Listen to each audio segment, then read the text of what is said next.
Introducing the suspect. It's safe to say that our luck has officially turned around, guys. We are back, baby. We are fucking back. We're back. Yeah. Classic.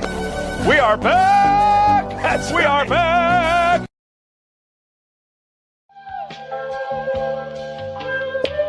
As usual suspect thing.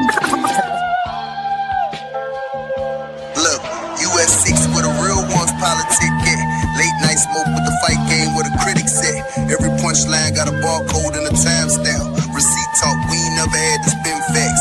Dr. KG with the pressure and the pause. Voice cut through the static and the industry noise. Live from the mud where the coaches still breathe. Where the fans want truth, lot of company feed. No scripts, all pain, all perspective involved.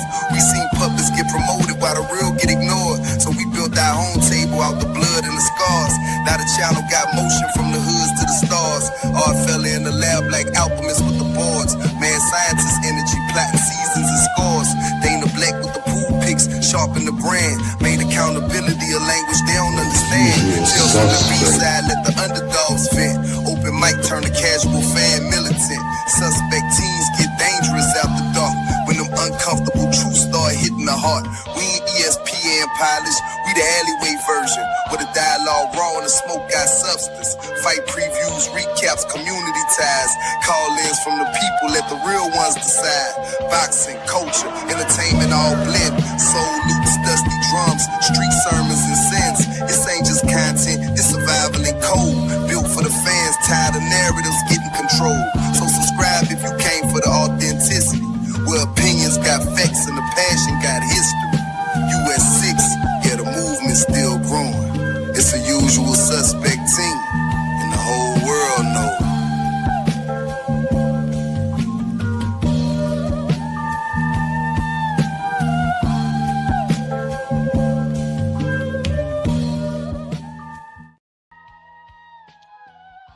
Yeah, we are back, man. We are back. This is US 6 Sports and Entertainment Hub Open Mic. The lounge is officially open. I'm your boy KG. We got a special night tonight, man. You know what I'm saying? And everybody that knows us knows we don't go back to back to back the way we just did. So therefore, y'all seen us Tuesday, and everybody and their mama was looking for us next and upcoming Tuesday. We came back on a Thursday for y'all. I'm KG. This my boy, your favorite yet your most hated, my boy Oddfella. What's up with you, bro?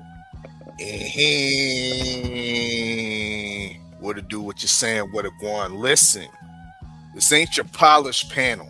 You know what I mean? You might have came Tuesday and you might have saw it looked like a panel. Hey, we plugged up in, 2 mics up in the stage, you know what I mean, last week. But it might not be like that for this show. It's not your scripted debate. Once again, these are those raw lines, raw voices, and raw opinions straight from the boxing trenches. All y'all got to do is hit the link, you know what I mean, and step on stage when I put it up in the chat. You know what I mean? Y'all get to talk your talk, uncut, unfiltered, and unapologetically. Break down the fights. You know what I mean? Call out the bullshit. Cape for your favorite fighter or your promoter. You know, they be caping for promoters nowadays. You know what I mean? Press the agenda. You know what I mean? But if we don't like your take, understand, as moderators, as hosts, as the people that will be serving you the menu, as the people that will be serving you the clips, we have the right to give your take the straight smoke. So if you scared, stay your scary ass in the chat. But if you ready, click that link and step on stage. Looky here, this is Boxing Talk with Teeth. No babysitting, no protection, just gloves off. Conversation, KG. He ain't lying. Hell yeah, man. You know what I'm saying? And yeah, we came back, man, because I'm gonna just say it out loud, man. The meatloaf was so damn good, man. And look, it was a forgotten plate. You know how people bring food to the cookout, fella, but it makes it to the back of the refrigerator and people don't see it, and they forget it was even there.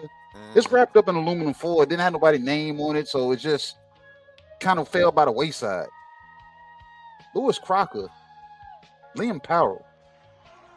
Did you remember that? Because I didn't.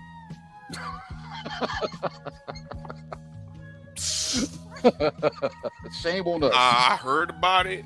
Yeah, I knew it was somewhere on the horizon, KG. But what ties into this tonight's menu and to today's title show, you know what I mean? This is your top ranking Matchroom complaint box, KG. Yeah. You know what I mean? So you have the right to insert your complaints at the provided box. You know what I mean? Because that Liam Paro, Lewis Crocker show or fight was a Matchroom promoted card. And nobody knew about it. Poorly promoted. Poorly. And I know Australia like to do the middle of the week type things, but shit. Championship boxing on Tuesday? The highlights weren't even percolating. Nope. Nobody's talking about this fight. They At just all. raised Liam Paro's hand. Nobody's even saying that Liam Paro could be food for the rest of these 147 champions. Nobody's even saying King Targaryen, Devin Haney, Debo Dev should be out here targeting the low-hanging fruit called Liam Paro. I ain't heard that. Hey, we got our boy 503 in the building with us, man. You know what I'm saying? You know what I'm saying? Dripper. Texas Dripper. He came in. He said, "Bro, he said, I got steady hands. I can make good drinks, man." You know what I'm saying? So we said, "No, what, man? Pull the fuck up." Guest host 503 Lion. 503 You know what I Lion. mean? Did you did you hear about the damn Liam Paro and damn Lewis Crocker fight 5? Did you see it? My name is not 503 Lion. My name is Mo the Mixologist. I'm serving and mixing niggas whatever they want to get. Yeah. What it do, man? It's your boy, man, Mo the Mixologist. You understand me, man? On open mic with my brothers, the good doctor and the mad scientist, man. On this good Thursday. We're gonna have a little bit of fun today, man. You know what I'm saying? Now, to answer the good doctor's question, I did see that fight, and congratulations to Liam Paro. You know what I'm talking about? Betty Crocker. Shop open, shop closed, baby. Damn. Yes, sir. So you said he was trying to do his best impression of Mario Barrios. Try to hold on to the belt, or look like he was Well, Mario Barrios was smart enough to at least get a couple draws out that motherfucker. I don't even think Crocker was good enough to do that. You know what I'm saying? So it's unfortunate, man. It's unfortunate, you know, but Liam Paro is actually he looks a little bit more sturdy at 147. You know what I'm saying? But once again, Eddie Hearn is controlling that belt because Paro is a Matchroom fighter as well. So the belt stays in the Matchroom stable.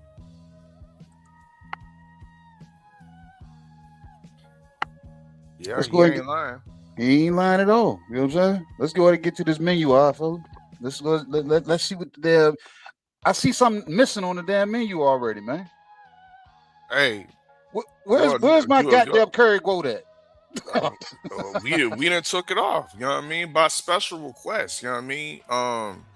Niggas was getting sick off of that.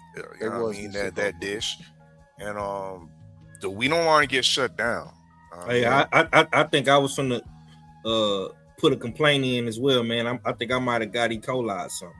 Yep. See, health and safety, KG. Damn, Health man. and safety. Queen Shower, yes, indeed, said, yo, that shit, you know what I mean, was smelling rancid. Damn. She just wanted the rice and pat. She said, no curry guoat for me. You know, dig. But before we get into this menu, KG and 503, let's salute everybody that pulled up into the lounge. Right. I mean, Daniel Barrett, Sports Highlight 5851. Happy Thursday, he says, you know what I mean? Happy Thursday to you, my brother, you know what I mean? Thanks for pulling up into the lounge. Drinks are free. We got the season 3, or excuse me, pardon self, the season 2, you know what I mean? US 6 crystal ball holder, you know what I mean? Tommy Turncoat is in the building, you know what I mean? Salute TD Sports Talk, you know what I mean? We got K-Rod 1990 Fizz Ive is in the lounge, the US 6 Open Mic Lounge. Salute to you, brother. You know what I mean? The link will be in the chat for you if you want to pull up. We got Mia Khalifa 69. Salute to you. Smash that like button, share that stream. Damn right. It's a usual suspect. Ting. D-Free Sports Network Tings.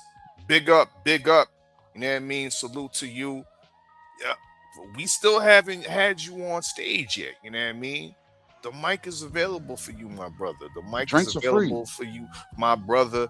And I'm definitely interested in hear how you feel about some of these topics upcoming. You know what I mean? We got Stephen Bonilla in the building. Salute, you know what I mean, for visiting an open mic, the US 6 Open Mic Lounge. We got Mummy NY 1611. Big up. We got a seat up front for you, Mr. Marky Dan. Mr. Marky Dan. Indeed, you know what I mean? Salute to you, my brother. Let's get to this menu. KG and 503, of course. We bringing back the Saturday night Meatloaf. 503, first off, how you feel about Meatloaf in general? You know what I mean? Let's start there. How you feel about Meatloaf in general, 503? Yeah, I fuck with it.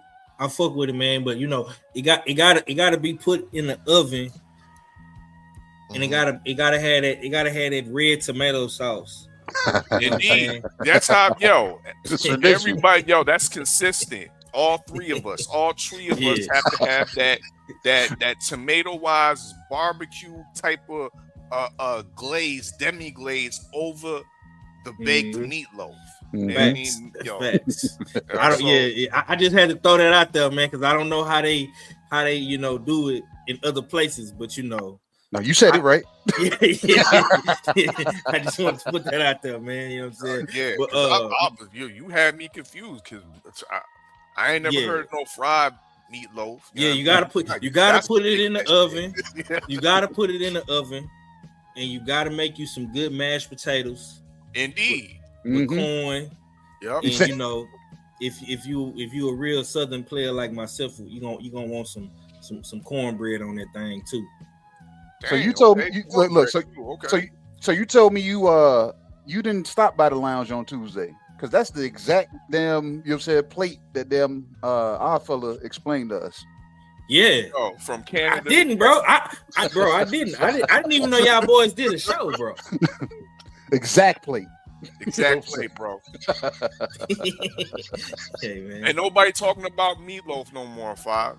Yeah. And Meatloaf comes in the form of Jerron Boots Ennis and Xander Zayas, because nobody's really been talking about this fight until I'll say it, until we mentioned it on open mic, you know what I mean, last Tuesday. Now niggas is talking about the shit, you know what I mean? But niggas wasn't talking about no and Xander Zayas, you know what I mean? Niggas ain't talking about the halfway decent card. You know, when they shitting on Mr. Eddie Hearn. You know what I mean? Fair play, but let's be honest. I mean, the promotion hasn't been the greatest, but it hasn't been the worst. The fight card itself, it's pretty decent. We get to see an up and coming prospect / star in Emiliano Vargas, who I believe is the real Ryan Garcia. You know what I mean? We get to see the falteration. Is that a word? I don't know, but it sounds good. The falteration of Ben Whitaker, aka Ben Whitaker. You know what I mean? Making his American debut against Popeye, the Sailor Man Riviera. You know, dig? Popeye look ready, man. Richard Riviera looks ripped and ready, KG and 503. You know what I mean? He ain't coming to lay down. He might have looked suspect in the cruiserweight division, but at 175, bro, I think, this might be a case of Eddie Hearn doing some absolutely poor matchmaking and thinking that... Who is Jahad Tucker fighting? Who is this guy? You know who that guy is? Thomas knows him. He was talking about him. And I think he was put in that position that he's going to make it out for a damn good fight. And he said, and possibly might steal tonight. Yeah, he was actually reaching and saying that should be the co-main, 503. Talking, I believe, Yuri Cedeno. There you go. The Dominican Olympian. So yeah, what made me ask about this guy is because as you're talking about it, I'm looking at it on my phone, and the first thing I noticed was the old boy Olympic tattoos on his neck, and I'm like, oh shit, this dude Olympian? Yep. You know what I mean? So yeah, that definitely caught my attention. You know what I'm saying? Salute to the Queen. Yes, indeed. Don't pull it up. We got a seat up front for you, Queen. Yes, indeed. Yes, indeed. Yes, indeed. So, yeah, that Meatloaf is looking good.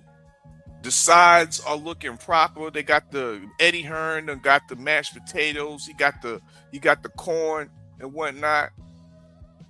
So, y'all have the mic to come pull up and speak your piece on the full card. If you want shit on the lack thereof of promotions to this great unification. Once again, 2 belts are on the line at 154. These are 2 undefeated young stars. I don't even think they've reached their full prime yet. Young American stars. So we should put more respect on this fight right here. You know what I mean? So yeah, y'all have the opportunity. Let's move on to the. Hold on, real quick. All right. So Eddie produced a great meal. He put it in a nice venue, but he's serving it to us on a paper plate. Is that what it is? Hey, I mean, it was a heavyweight paper plate. You know what I mean? The shit ain't flopping around. You know what I mean? They can hold the food. I don't think it's a paper plate though. I think this is a nice Walmart dish. Some of the black ones with the little clear cover. Yeah, it's one of them Jones, man. You know what I'm saying? Yeah. You know, it ain't the top notch. You know. Yeah, dishes. They say them Walmart chickens are bad for you, 5. I mean, hey, look. This is what we getting, bro. You're getting a very, very top heavy card. And I think Top Rank did most of the matchmaking for the co-main and the undercard fights. I think Eddie Hearn's main concern was to get Ben Whitaker in the U.S. market. That was his only concern. And of course, he want Boots Ennis to, become a champion and whatnot. But a fight like this, man, with a Puerto Rican champion and a black guy from Philadelphia fighting in New York, man. This is like B-Hop versus Trinidad. You know what I'm saying? Or, when Kodo was fighting it in the garden. You know what I'm saying? Like, this is just the typical, 1-2, pump fake. Like this is what they do, bro. Indeed. Next, what we got on the menu, my peoples. It was actually an add-on last Tuesday. It was part of the King's Plate 5. You know what I mean? The King's Plate was, of course, food fit for Devin Haney, Debo Dev, King Targaryen. It had the Keyshawn nuggets. It had a little. He fuck around and be like Jace Targaryen out this bitch if you don't be careful. I seen episode 1. Yo, you seen that shit? Fires. Yeah. Yo, fires. It had a side of shitty cuz on there. You know what I mean? And then we was serving it with a shot. Shout out Angie, baby. Y'all know she pulled up in the nah, she ain't pulled up yet. Yeah, she ain't pulled up yet. But yeah, Angie baby suggested we serve it with a shot of sweet tea. You know what I mean? Which is old Tankalicious. You know what I mean? Well, now we serving Tankalicious by itself. You know what I mean? It's strong enough to stand alone. It's definitely strong enough to stand alone, but it still comes in a shot glass size. You know what I mean? KG, do you have the menu? We apologize. If you can give us the second page of the menu, please. Okay, there you go. There you go. We apologize. That is not the actual size of drink you get. It's a shot glass. he said the picture. Yeah, it's not. Yeah. But it's in a shot glass. So it's in a shot glass. You know what I mean? So if y'all want to cook on, or if y'all want to order up some sweet tea, we hear the man is training.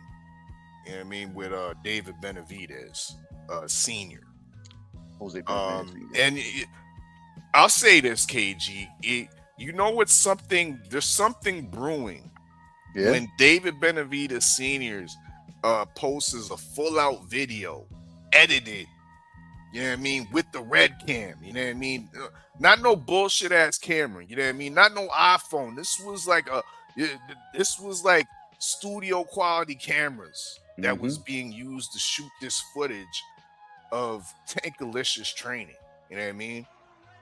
We're seeing Tankalicious evolve. His body is evolving. He looks actually in great pause. Indeed. But he does look that was crazy. Great condition. But word on the streets, word on these Hotep streets is that instead of buying into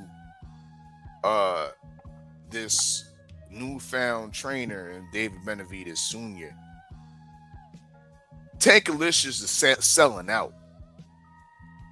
Tankalicious is selling out the brothers. You know what I mean? Firing.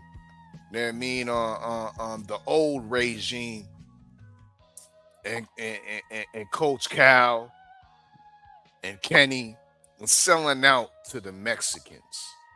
Damn. How do peoples feel about that? If you have that same type of sentiment, look here, the mic is yours. You know what I mean? We're gonna put the link in the chat. You know what I mean? So if you buying in, or do you think Tank is motherfucking selling out? Do you think? Go ahead, Five. So, does that sweet tea come with a shot of Don Julio? Sidecar.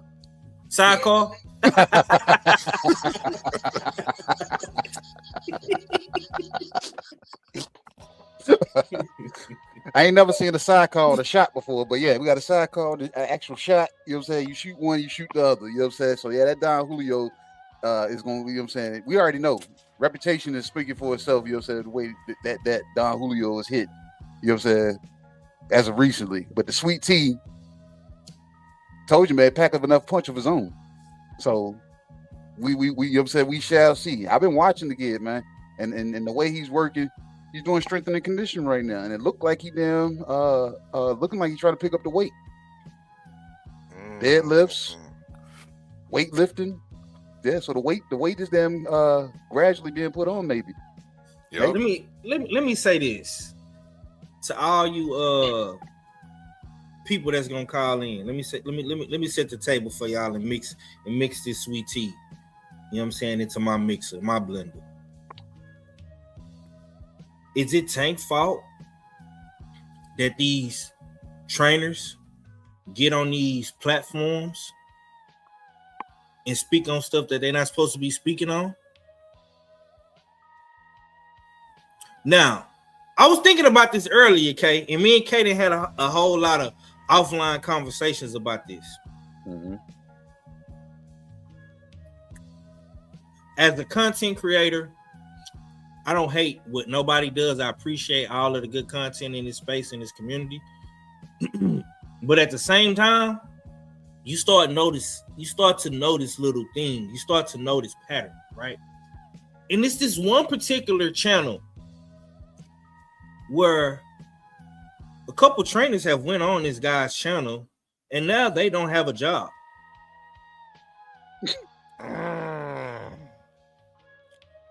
Brian Norman Sr., now Coach Kenny and Coach Cal.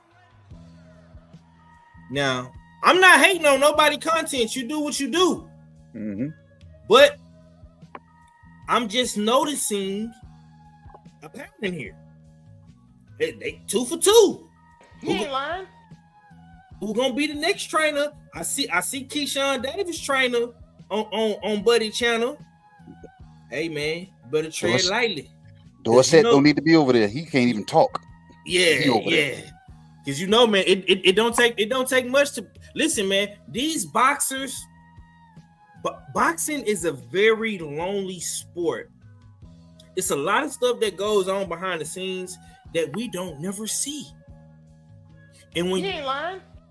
And when you trainers get on these platforms with these certain individuals and they don't keep it boxing, they take it to other places, you offend these fighters. That's why when me and my guys, when we talk boxing, when you have a real conversation with KG, when you have a shootout, when you have Tales from the B-side, whatever it may be, we talk boxing. We keep it boxing, man. Like the homies say on Gills Arena, we gotta talk ball. We gotta get back to talking boxing. Because a lot of this stuff y'all be asking about dudes' personal lives, what kind of watch he wearing, what kind of chain he got on, what type of shoes is he wearing. You know what I'm saying? Look, man, I'm just saying, I just see the pattern. Niggas is 2 for 2 over there. You know what I'm talking about? I'm trying to see who gonna get that badass 3 spot. KG, get the pause button ready. Before we get off this sweet tea, I need to see this man stripped. Pause. I need to see this man stripped for real. Pause. That WBA belt that's been around his waist been just languishing a little bit too long. You know what I mean? Big up and legacy fight if it actually comes to fruition. And he fights Devin Haney. But he's still neglecting his responsibility at 135. Mm-hmm. Bunch of man them that I don't like, aka Kid Austin, have been waiting patiently. Undeserved, but patiently. They deserve their shot. Whether it's Kid Austin, whether it's Lucas Body, you know what I mean? Time must move on. And I don't care if you got outside the ring issues. You need to work these issues out inside the ring. Or be stripped. Pause. let's get that straight on the table for y'all to order. Once again, y'all can talk about that. The sweet tea, you know what I mean? Old Tankalicious standalone shot. We also got on the menu KG and 503 cold turkey. Some cold turkey. Cold forgetful turkey. Let me get the visual for the people. KG. Okay, I got you. Oh, yeah, man. we're gonna be serving some cold turkey. What you call those? I'm gonna be Those cold cuts. I'm gonna be bougie with it. The charcuterie slices right there. You know what I mean? That's on the charcuterie board. We got that the cold smoked turkey slices. You know what I mean? Well, we also serving it with some Dana crackers.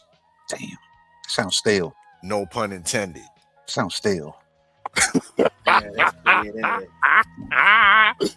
Hey, sounds stale. but yeah, we all of us, you know what I mean, that are of course that avidly keep track of this boxing news should know that Turkey shared his future. You know what I mean, and he alluded to maybe in 2028, 2029, he might not remember nothing. He alluded to possibly the deterioration of his mental state. Some may speculate that he might have a debilitating disease such as Alzheimer's or something similar to that. But these are the words coming from him, His Excellency OG Turkey Johnson. You know what I mean? But in lieu of that statement, he's recognized that there's a war going on in the boxing world, bro. He sees that this war is now getting out of hand between the old guard and the new guard, because I think he realizes it might be hurting his bottom dollar if he don't nip it in the bud. So OG Turkey Johnson has called for a boxing revolution, a boxing summit of sorts, bringing to the table Dana White, you know what I mean, and others like, of course, Eddie Hearn, possibly a Frank Warren. A boxing summit to sum this up, because there's strength in unification of all these promotions.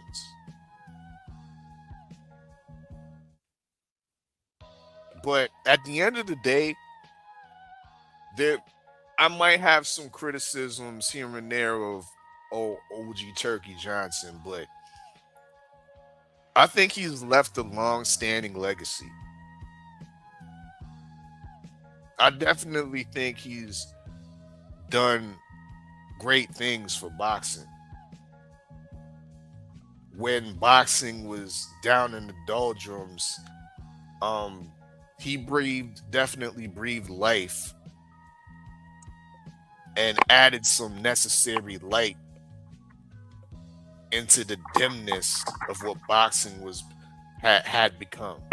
He ain't lying.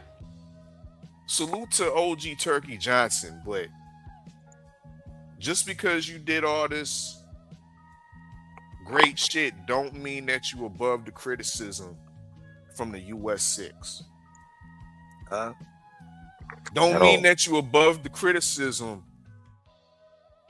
from the peoples, from all the suspects in the chat. Yeah, you know what I mean? Link will be in the chat if you want to cook on some OG Turkey Johnson, good or bad. Okay? Also on the menu, we got the promo platter. Promo platter. You suggested this, KG. That's right, I did. You know what I mean? And here we have it. This is a new item in the open mic lounge. We got the promo platter.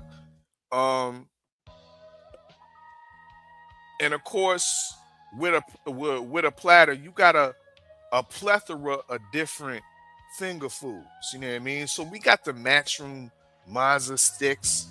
Mm-hmm. We got the Ring Magazine onion rings. We got the Zuffa seasoned fries. The MVP wings. Mm-hmm. I don't know how you feel about the DHP calamari, KG. I don't call it calamari. I call it, you know what I'm saying, celery or carrots, because it has to support something else. So it might be good support for the chicken wings. Oh Lord. Might be good support for the chicken wings.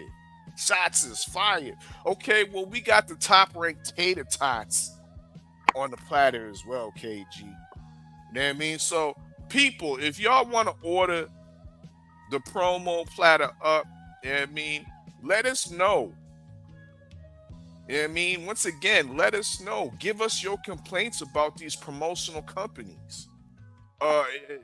If you want to add PBC to the platter, by all means. We left them off the list, but by all means, you know what I mean? Make your complaints about PBC, about Top Rank and their lack of promotion for Xander Zayas, about Matchroom Boxing, Eddie Hearn and his low-key hate for King Targaryen, Devin Haney. You know what I mean? If you hating on Zuffa Boxing and Dana White's bald-headed ass, if you don't like Jake Paul and his colonizing of Puerto Rico in MVP promotions, yo, the mic is yours, y'all. The mic is yours. The promo platter. And of course, the secret menu. We also got the FIFA salad. We gotta have our greens, KG. Just think of this goddamn salad. Gotta have our greens, KG. The FIFA salad, yes. That there FIFA salad. And I'm interested to hear Five's take on the FIFA salad, because FIFA has been in Houston. You know what I mean? World Cup. Houston is a World Cup host. I want to see how the Texas Dripper, you know what I mean, the Houston hard hitter feels about World Cup not soccer, football. World Cup football in an American football city. You know what I mean? Yeah, man. It's, you know, I say this all the time, bro, but like Houston is like the southern New York in a sense of culture, diversity, identity. You can pretty much come here and get all cultures in one, whether it's Asian, Caribbean, African, you know, Indian, whatever it is, you know what I'm saying? You can get that in Houston. And I think people are starting to figure out what the Southern lifestyle, the American lifestyle is all about. Like, I've been seeing a bunch of different people like trying barbecue for the first time, going crazy about barbecue and sauces and all that different type stuff. You know, it's crazy. Downtown been crazy, bro. I really been trying to stay out of the mix of downtown. You know what I'm saying? But you said you trying to avoid the mix of FIFA football. Go ahead. Yeah, man. I'm not really into soccer like that. I ain't gonna lie. I haven't really been keeping up with it. But I have been seeing you know, different people coming down here mingling and stuff like that. You know what I'm saying? So it's always good looks, bro. It's always good looks. Yeah. That's what's up. That's what's up. You know what I mean? So, yes, indeed, we got the FIFA salad on there. If you want to talk about the World Cup on the whole, if you want to talk about them bitch ass South Africans advancing somehow, you know what I mean? I don't know. Maybe they got a witch doctor, KG. Maybe they got a witch doctor blowing out, you know what I mean, the ashes of some dead motherfucker. Yeah. He actually blowing ashes. He ain't blowing damn baby powder like the other guy. You know what I mean? Brazil looking back like they back to dominance and prominence. Team USA played tonight, I believe, at 10 p.m. That's a game to watch. USA's been looking spectacular, and I'm not reaching. I mean, they've been looking like a team that could make it to the late stages of this World Cup. Tell us what kind of World Cup, what are your favorite World Cup venues? America's really showing and proving that they got some of the best facilities in the world, straight up and down. What are some of y'all World Cup venues that you love? You know what I mean? I got mines, you know what I mean? I'm a lover of infrastructure, of stadiums and all that type of shit. So when it comes down to this, yeah, that's definitely up my alley. I love to hear some of the people's opinions on that. Last but not least, shout out Yes Indeed Boxing for reminding me that this is definitely on the menu. You know what I mean? But I don't know if she gonna order it. Nah, I don't think nobody's gonna order it. The sour cabbage. The sour Ukrainian cabbage. This has been fermenting for at least a year. Yeah. At least a year. It's not them. Go ahead. I was gonna say, if not a year, at least them since the Rico fight. You know what I'm saying? It's been in the Mason judges, them just stinking away. Well, I think Adjit might argue about that. Adjit Cabaye has been waiting long before the Rico fight. You know what I mean? He was being generous. He was being polite, allowing this to happen. I mean, he been patiently waiting for his fight. Now, the time is up. You see Adjit, he has now dipped into his pockets and asked his investors to, you know what I mean, open up their wallets and let's actually put out a campaign that's going against Alexander Usyk, that's actually pressuring him to sign the motherfucking contract and let's get this fight going down. You know what I mean? But Usyk, you know what I mean, the white rabbit, he's been stalling. We've heard nothing from Usyk. Usyk, of course, the man's just resting. You know what I mean? The cabbage is fermenting, 503.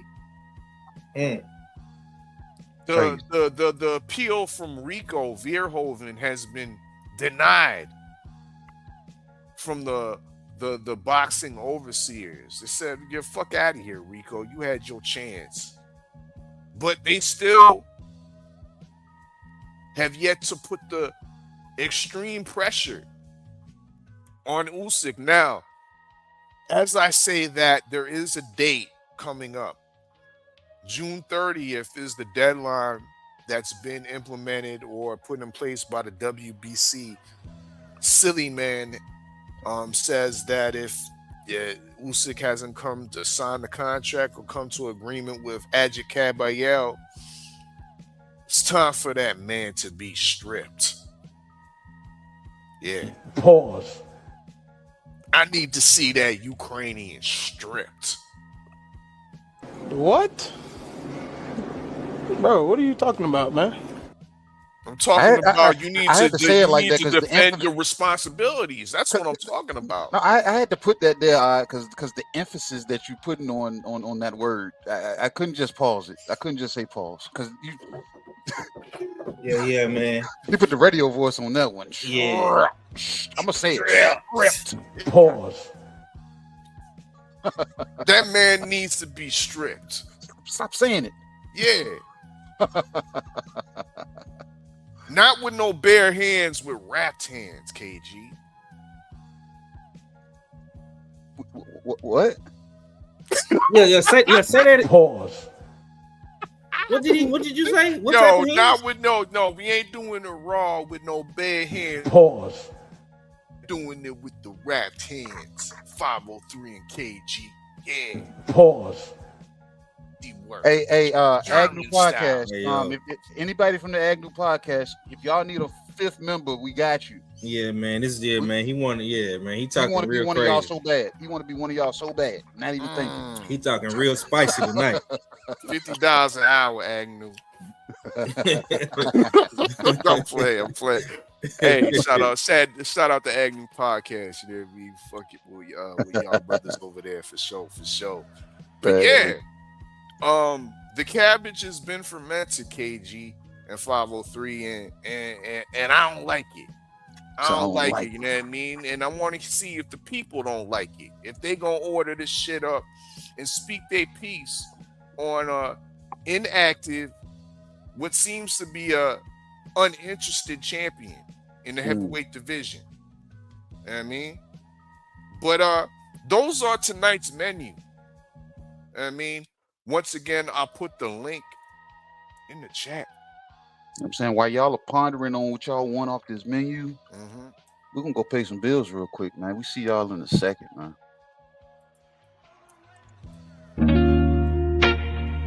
UsualSuspect6.com.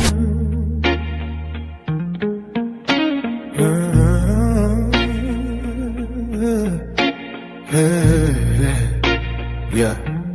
The good Dr. KG, white coat over all black.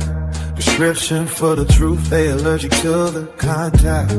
Cadillac, red beltway, smoke in a dialogue.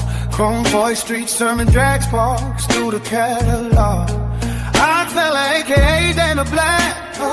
Calm mind in the madness, turn the circus to a classic. Make the chaos look practice. Stay ready, mag, what go down with the room still. Wide as a lock safe, heavy as a truth pill. 503 line, Houston hunger in the bloodline. One clip, crack the code, now the timeline doing drug lines. You at 6'5", fingers fold, now the fifth speak fluent. Make pain sound rich, turn pressure into movement. Boxing full of false gods, selling dreams to believers. We pull facts from the mud, wash the dirt off the receipts up. They tried to box us in, starving for attention. Now we move off grid, that's US 6 comprehension.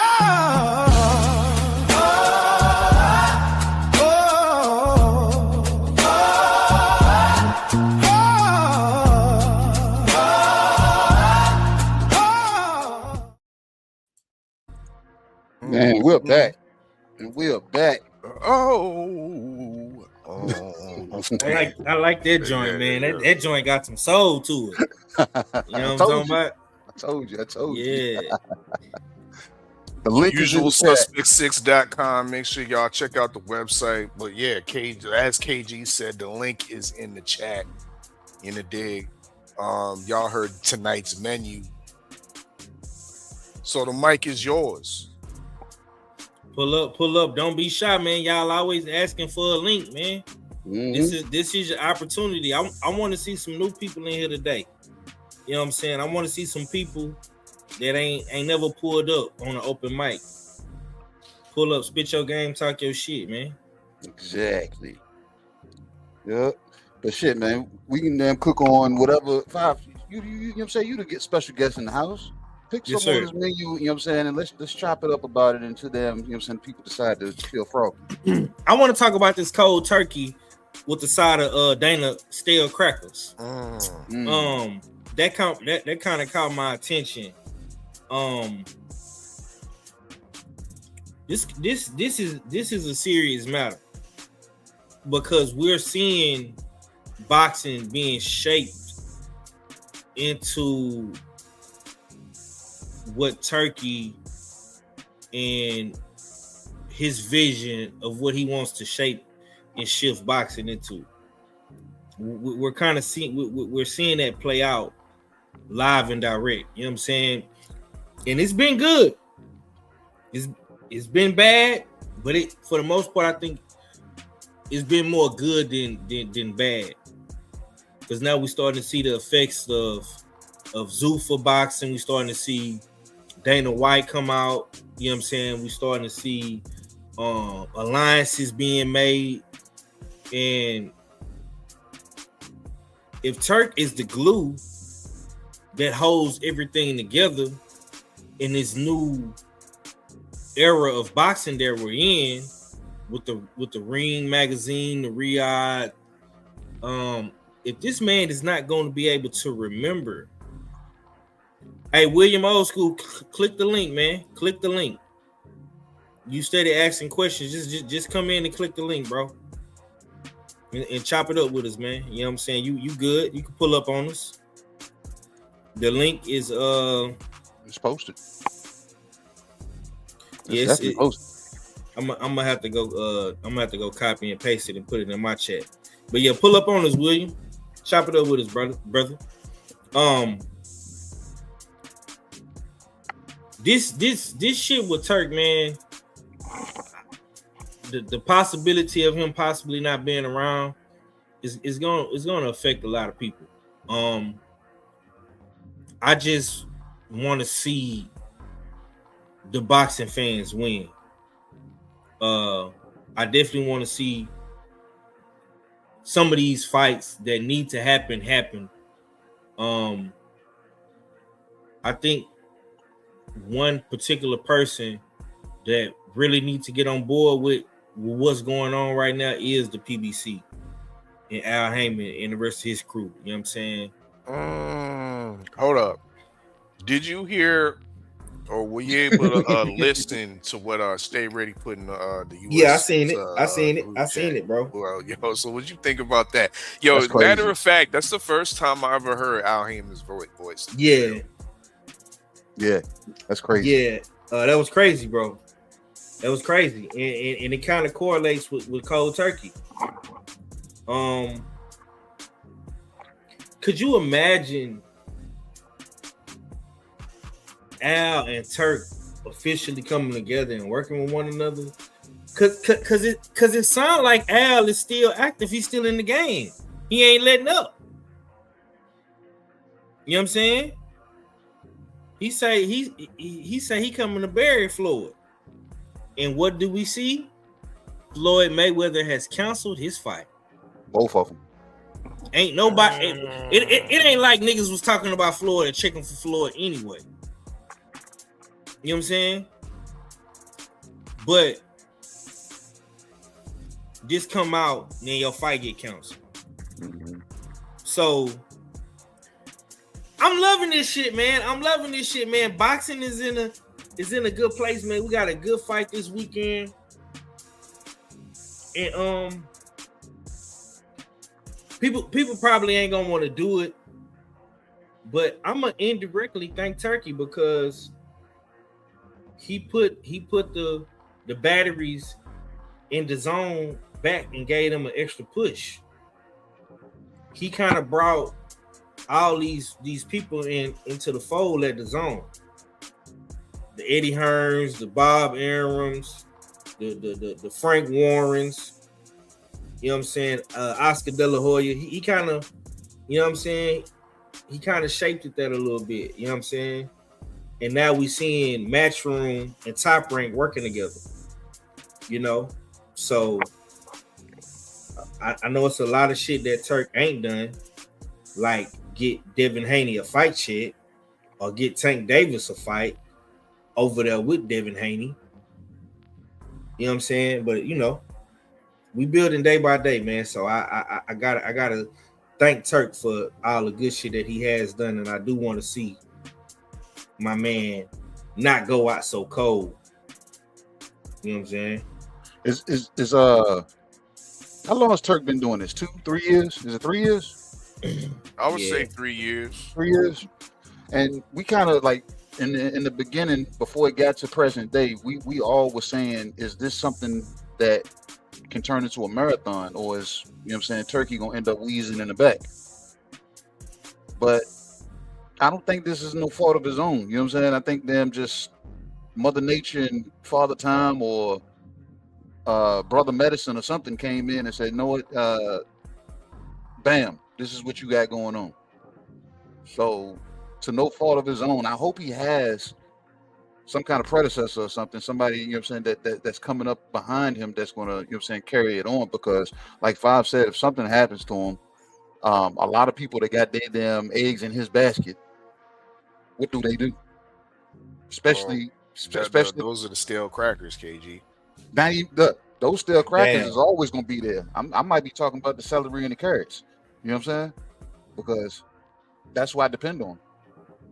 I'm not putting on cars myself. So if I'm not putting on cars myself, I can't have nothing happen to this cold turkey. I got to keep it refrigerated. I got to keep it damn vacuum sealed so it don't start turning all shiny and scaly looking.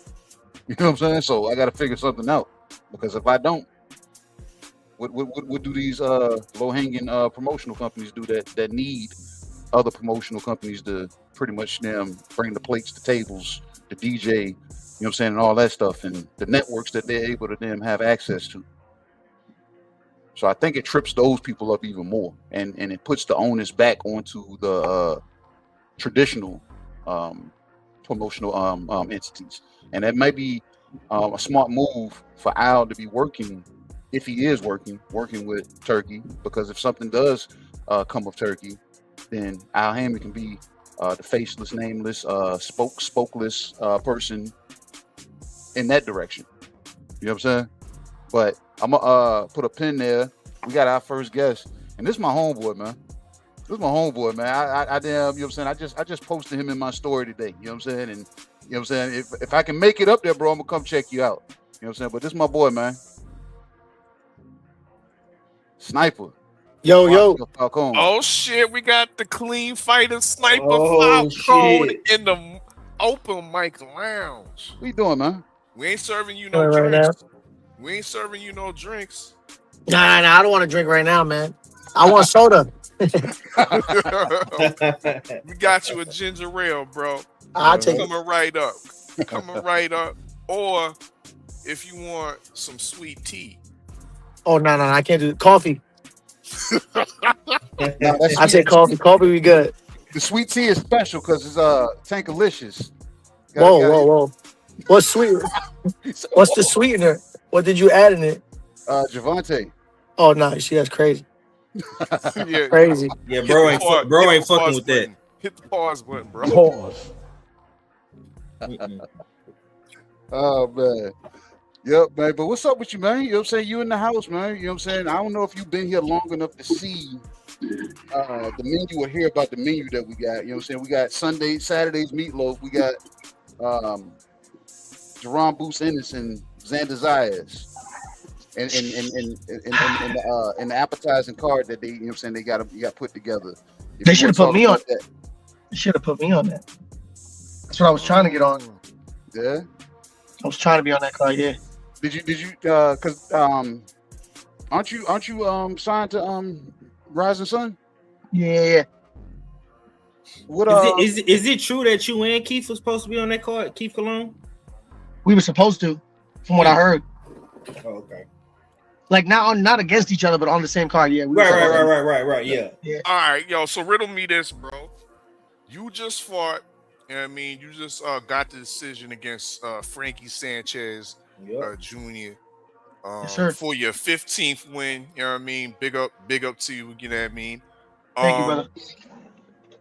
How'd you feel about that victory? And given that you got that victory, how quick could you? No, you couldn't have turned around that quick and just lined up a boots, be on the boots. Xander's. I don't even think New York would allow it. New York wouldn't allow it anyways. A week after, it's usually like 3 weeks, I think, 3 or 4 weeks. Right. Yeah, they wouldn't even allow it, but they suspend you for 30 days out the gate. Yeah, something like that. So if it was like, yo, if you was confirmed to be on that Zayas, the Zayas undercard, you wouldn't have did that fight with Frankie Sanchez. If I could have did both, I would have did both. This guy. Hell yeah, why not? That's why you're a clean fighter, bro. That's why not? Hell yeah, why not? That's why we sniper gang up in this bitch. Bro, I love fighting, bro. as far as the performance though, I think I did it. I put on a very great performance. I feel like everybody in the building had fun. It was a fun fight. The guy, from what I heard, was like a wrestler and an MMA fighter, a bunch of other shit before that. He was a pretty strong kid. But like what I always do, I get in there and I just do what I do, and I make it look. He freezing up. Yeah, he's driving, eating damn quarter down the Rapture somewhere.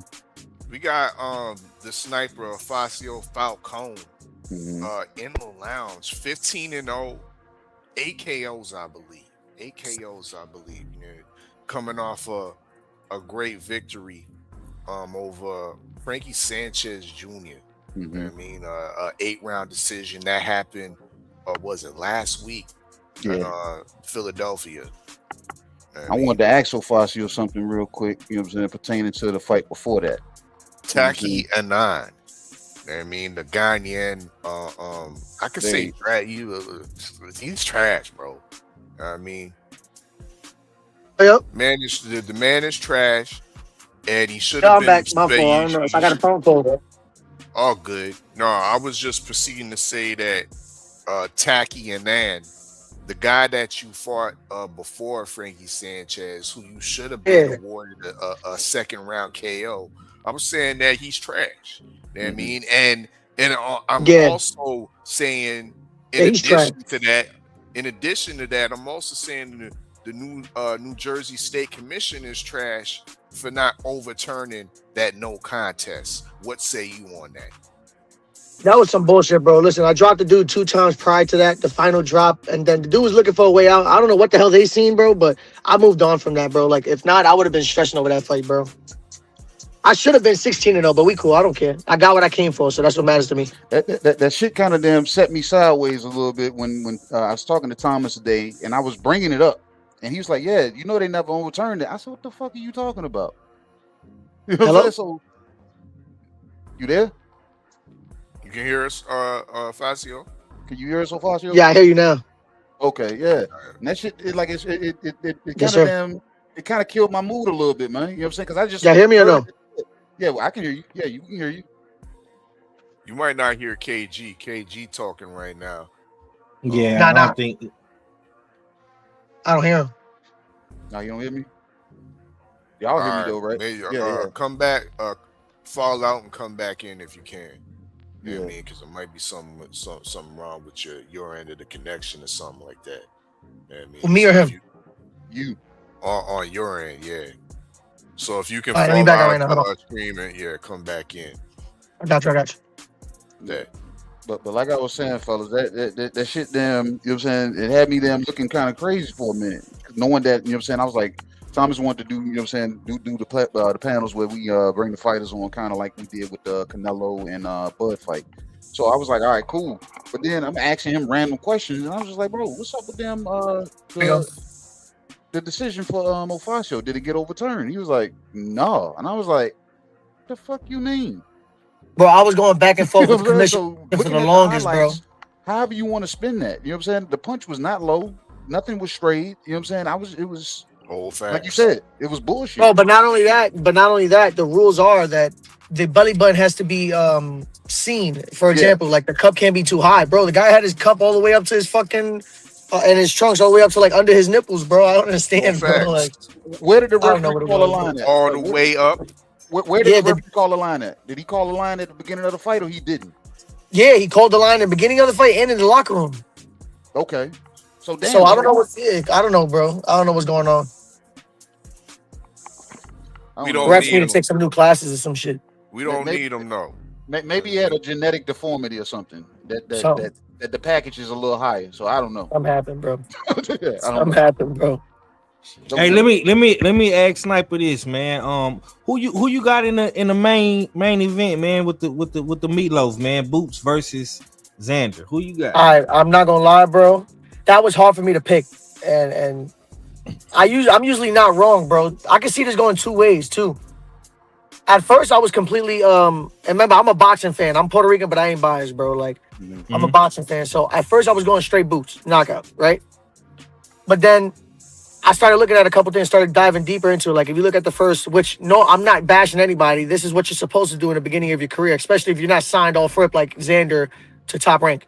You know what I'm saying? Like Boots' first 15 fights were, or what, first 16, 15 fights were a bunch of guys from, I don't know, Owen debuts and stuff like that. You know what I'm saying? But that's what you're supposed to do early in your career, right? Especially when you have somebody back you with the type of money that you're supposed to have. Compared to where Xander was gradually building him and giving him step-up fights as he goes. You know what I'm saying? So, but then again, if you look at the second half of Boots' career, he's been fighting nothing but great guys. You know what I'm saying? And then Xander, up to this career, has been fighting, normally what he was put in front of. I wouldn't say the same type of level as Boots. I feel like Boots fought better comp up to this day, but early, Xander fought better comp. So then I was looking at Boots box that Russian guy that he fought. He has a lot. That guy was doing a lot of good things in there. Great lateral movement, but the thing is, there was no punches behind it, so there wasn't much success. You talking about Karen? Yeah, so he was boxing behind him, and there wasn't much success because he wasn't throwing punches behind it. He had great lateral movement, great footwork, just no punches. I feel like if Xander's able to put punches behind those, behind the lateral movement, that can make a difference. You know what I'm saying? Because there was, it made Ennis not look like Ennis. But then on the other hand, I've never seen Xander get hit. And then his last fight, I saw Xander fight a guy that comes straight at him and just brawls. No, I didn't see any real boxing IQ from that guy. He comes in there and fights, and Xander seemed to have a little bit of difficulty. He was getting caught by him. So, my opinion, if Xander boxes, stays behind a jab, stays disciplined, doesn't get caught in a firefight, which I also seen his last fight, he has a lot of heart, and that comes with Puerto Ricans, right? They get hit, and the first thing you want to do is get it back immediately. He cannot do that against Ennis. Xander does that a lot. If you watch him fight, as soon as he gets hit with a good shot, he wants to exchange you and get the better of that exchange. If he does that with Boots, I don't see it going good, because Boots he loves to catch and shoot with guys. He loves exchanging with guys because he knows once he lands, he gets those knockouts. I feel like Xander's gonna have to fight a perfect fight this fight.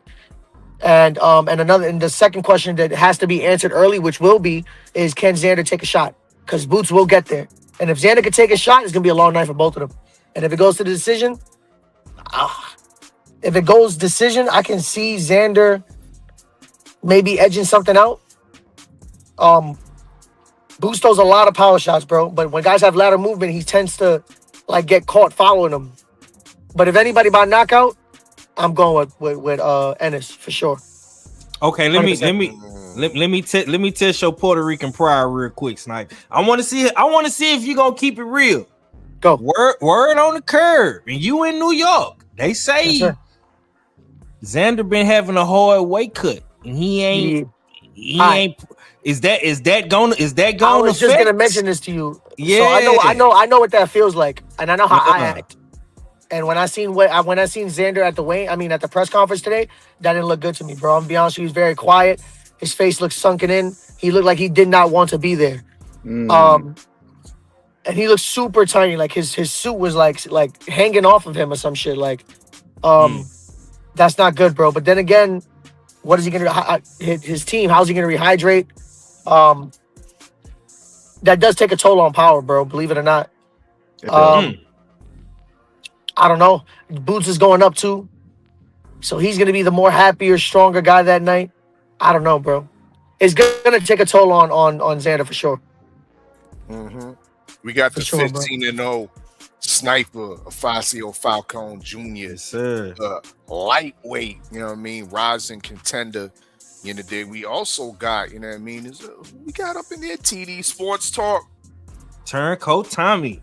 Has entered the lounge. You know what I mean? Salute, my brother. Turncoat Tom is. Yo, man, you late, man. I was letting everybody cook, bro. I've been here the whole time, just in the chat, bro. What's good, man? What's going on? You late and you lagging. I'm always late, man. It's okay, but it's fashionably late. It's that's what we do. You was on that A train, Tommy. You was on that A train. Where you coming from, man? Press conference on the 6 like J-Lo. But no, I'm glad I'll be at every press conference because I was gonna bring that up. I can see that fight go, but honestly, it's gonna be an exciting fight though. Honestly, I like the undercard too. Yeah, no, this card is dope. Ben Whitaker, that's an exciting fight. I know that guy Popeye, I know who he's training with too. So I recently seen him train. I sparred at the gym that he was at. Okay. Tell us about this kid Jahai Tucker fight. You know about him? Yeah, that motherfucker could punch, bro. Mm. Sure, he could punch, bro. I'm not gonna lie. So Jahai got to be sharp in there. Jahai's sharp though. I see Jahai all the time. He got great head movement. The problem is that sometimes Jahai plays a lot. And he gets away with it though, because he's super slick too. The Jahai throws a lot of punches. The problem is that you don't want to get caught with this type of guy, bro. Like this guy can take a punch and give one. So I got Jahai winning, but Jahai's got to be sharp this whole fight. Yep. And then the Emiliano He's gonna have no choice but to be sharp. But you brought up the trainer of Popeye. Who's working with it? Can you hear me? I don't think Facio. Yeah, I don't think Sniper can hear you, bro. Who here? Who? Tommy He was asking who Buddy's working with. That's crazy because I heard him a second ago. But I didn't hear him anymore. No, can you hear me now? You said who's Popeye working with? Popeye was in one of my coaches. So there's a second owner of Boxnology. His name is Will. He's working at Diaz Boxing Gym. If I'm not mistaken, I think he's working with Will. Okay. If I'm not mistaken. Okay. Let me ask you this real quick, bro.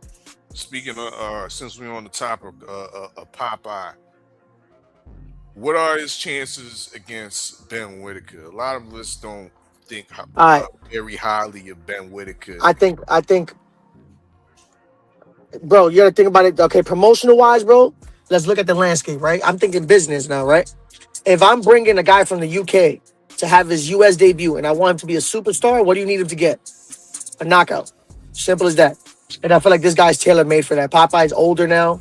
I haven't heard of Popeye. The first time I heard of Popeye was when I was like 19, 20. We was fighting on similar cards in Florida and Orlando and all around the area. That's when I heard of him. Now he was in Star Boxing fighting a couple times. I haven't heard from him in years. So now that he's coming back, Popeye got power. You know, he's a brawler, but with a counterpuncher who's as flamboyant and popping and on the high right now, I see Ben Whitaker maybe early stoppage rounds 1 through like 5. Because Popeye gets reckless, bro. He does get reckless. He definitely gets reckless. He's been in there with better opponents. I mean, he was in a close decision against Badu Jack. Can he hear me? Yeah, he can hear you. He's saying he's been in there with some good opposition. Guys such as Badu Jack.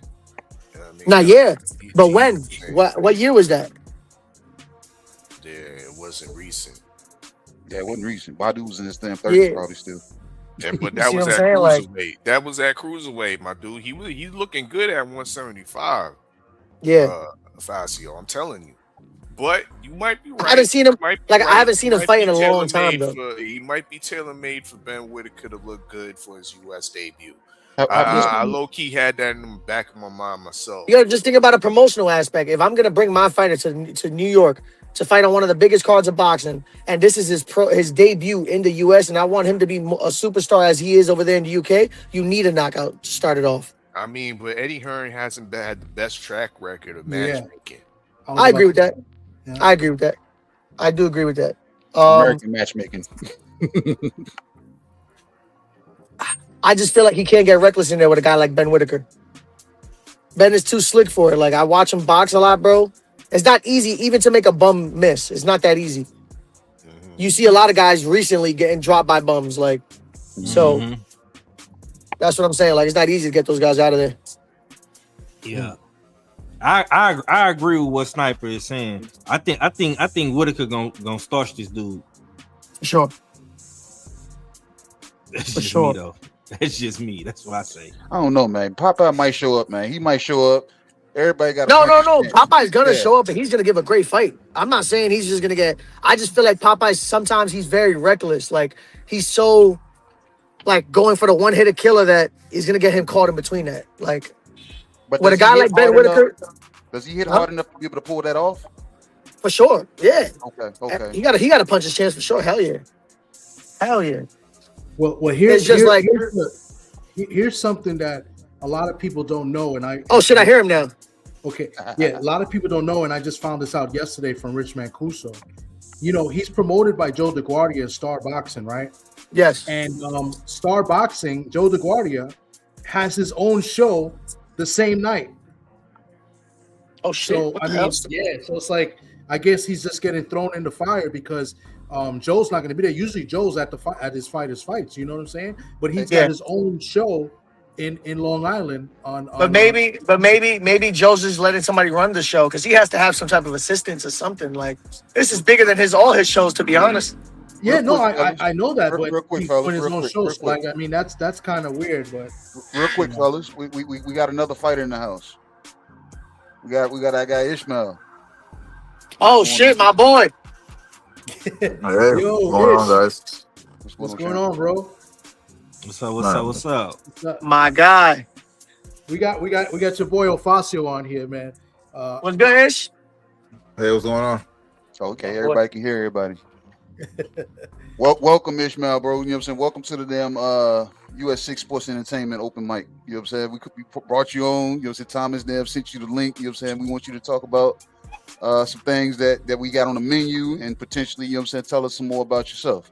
You know what I'm saying? So Absolutely. go ahead, our fella, give them the menu, you know what I'm saying, in brief, and you know what I'm saying, we can see where we can go from there. Bro, salute, brother. Salute, Ishmael. You know what I mean? Thank you for pulling up to the open mic lounge. But on tonight's menu, what we was actually just serving up, we was what was we serving up? What was we? Jerron Ennis versus Saturday's Meatloaf. We was serving on the cooking on the meatloaf. I don't know if you like meatloaf. You know what I mean? But meatloaf is one of those foods that many of us on the panel, you know what I mean, we've been in love with, but nobody talk about. You know what I mean? It ain't been talked about in a while, you know what I mean? And this is how we kind of feel about the Boots and his Xander Zayas fight, you know what I mean? This whole card has kind of been put to the back burner. It's almost like feeling like it's leftovers, as KG said, wrapped up in aluminum foil, put back to the back of the fridge. You know what I mean? We reheating that up. You know what I mean? This evening, Ishmael. What do you feel? What do you think about this Jerron Boots and Xander Zayas unification at 154? Do you got Zayas or do you got the Phenom and Jerron Boots and it? What say you?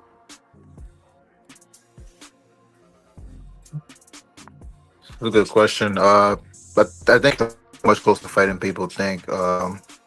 They forgetting that Zayas is a guy that he's aware that he's not gonna go in there trying to bang with Boots Ennis. I feel like Zayas gonna go in there and box him. Considering that he's a younger guy as well, you know, it's not like he's like a watch. He's literally the younger guy, and not only that, he's a younger guy, the bigger guy as well. He's already been on 154, so people are Zayas. I think they overlook him because he just because of his opposition he had before. But I think I should really look at it more at a boxing technical standpoint rather than just he Boots is gonna go over there and knock him out.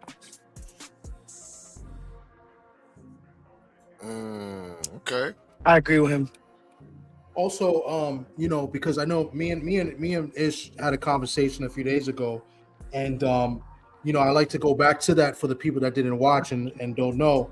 You know, first of all, Ish is a professional as well. He competes in middleweight, but he also had the opportunity to be in the ring and spar and work with Boots. You know, I think for like a day. So, like Ish, if you just let the people know, how that went.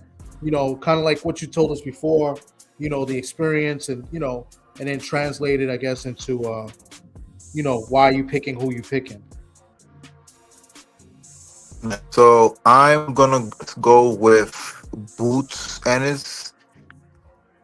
I do feel like he is the guy that has the more IQ compared to Zayas. I feel like Boots been in more of that spotlight type of feel, you know what I'm saying? Because being under that pressure of the fans and people, sometimes get to you. Not saying that Zayas hasn't been there before, but I think Boots has been more under that pressure of having so much eyes on you.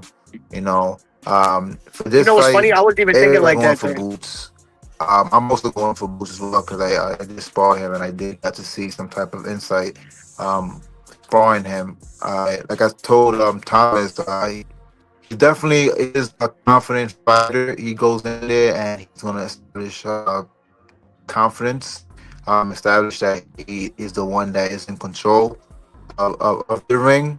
Um, I think his Zayas, like I said, doesn't play into that game and he focuses on his game plan. I feel like Zayas can show us something, in the standpoint of him using his boxing IQ and his boxing movement and skills. But like I told Thomas before, if he tries to stay and boots will potentially get that knockout. But if Styers box him and stick with his jab and box him how he's usually boxing, then it will be a long night for Boots. One of the things that Boots has, which we're all familiar with, is that he's able to switch from southpaw to orthodox, which is a big advantage. But if you're a skilled fighter and know how to fight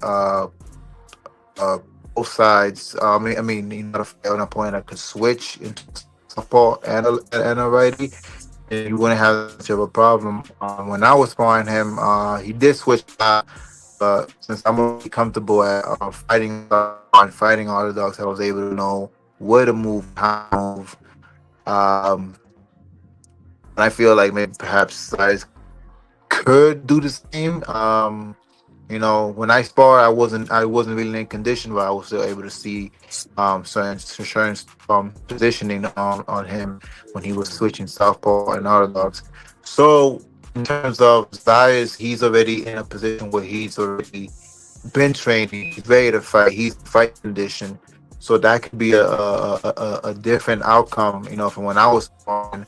I wasn't in condition. I wasn't in fit condition. People know in boxing there's two different type of conditions. You when you're conditioned, regular, but then there's one with this fighting condition. The difference in when someone is ready for a fight and when someone's not ready for a fight. So I will have to say, nonetheless, although I have a lot of faith for Zayas, I still think Boots going to take the W and potentially might get knocked out if Zayas tires out and starts staying in the pocket with Boots. Everybody talks about that pocket. I don't think Xander's gonna stay in that pocket. I think he's I do, bro. I told you earlier, I do. I think he's gonna. Yeah, I think it's a good fight. I think yeah, bro. If you watch, it's not like if you guys watch Xander fight, bro, beat down. I don't think it's gonna be a beat down. If it is a beat down, then hey, I'm wrong. But I think it's gonna be a close fight. It should be a good fight. If you guys watch Xander fight, bro, he tends to stay in a pocket and exchange with people when people catch him with good shots, bro. I'm telling you, like I do think he's gonna eventually try to exchange with him, and that will get him caught. But look, Afacio, I say Remember, I fought on two cards with Xander. I saw him fight two guys. No. Listen to me. I say this because Boots, in my opinion, like we said, somebody said it in the chat. He's a freestyle fighter. He's more so free flowing. He fights with a rhythm. I don't think he does anything consistent to be. I agree with that too. Yeah. So like if he cracks Xander, I can see Xander looking to get that get back, but I don't think it's gonna be damn. You hit me, I hit you, you hit me, and I don't think it's gonna be an exchange like that. I think if Xander's able to get his did you see Xander's last fight against Abbas Baruch? That's a different guy. Yeah, but it's a guy that comes forward and just wants to exchange with you. And there was a lot of times that Xander was he stopped and stood in the pocket with this man when he could have just been fighting an easier fight, boxing him. That's true, but you see what I'm saying? It's like, but we know Boots is gonna be chasing for counters and stuff. So I don't think Xander's gonna put himself out there too much, knowing that's what the game plan is to avoid those counters. And Sniper, you low key shortchanging Abbas Baruch. You know what I mean? Because you just acting like the man was just coming forward. He was giving us some educated pressure. Come on now. No. He was, but Yeah, what yeah. I'm saying This, is like this, there was this a this guy is that the was same man. This is the same man that watched Joanna's tellers. Huh? true that. You know what I mean, so that was a good win for but he definitely gave some seasoning to Xander Zayas. I think that this is all good for him instead for this fight right here with Boots Ennis. I feel like just Boots' speed, Boots' power. I feel like his elusiveness is something that, like, Xander's past opponents has not given him yet. Besides the toughness, because that's what this guy, his last fight, I think that's what he took from that fight, because that guy was tough. I think it's safe to say that for both fighters, this is their best opponent. 100%. You know what I mean? 100%. Thus far, you know what I mean? So this is a good. He ain't lying. If I was Xander, lateral movement, bro, and just punching and offsetting, because like you said, he fights off a rhythm and offsetting his rhythm. Right. You have to use lateral movement between that though, because if you stand there, I wouldn't like to see him exchange with Boots. I think he can improve upon what the boxing Karen did to Yes. Boots' first fight. Which what I thought was he just didn't punch. That's really what it was, in my opinion. I feel like the guy didn't throw punches. Like he was doing good movement. There was just no counters when for example, when Jaron Ennis's feet crosses when he's moving laterally. When he was changing direction or giving him foot feints. How Jaron Ennis's feet was crossing each other. Because he does that a lot.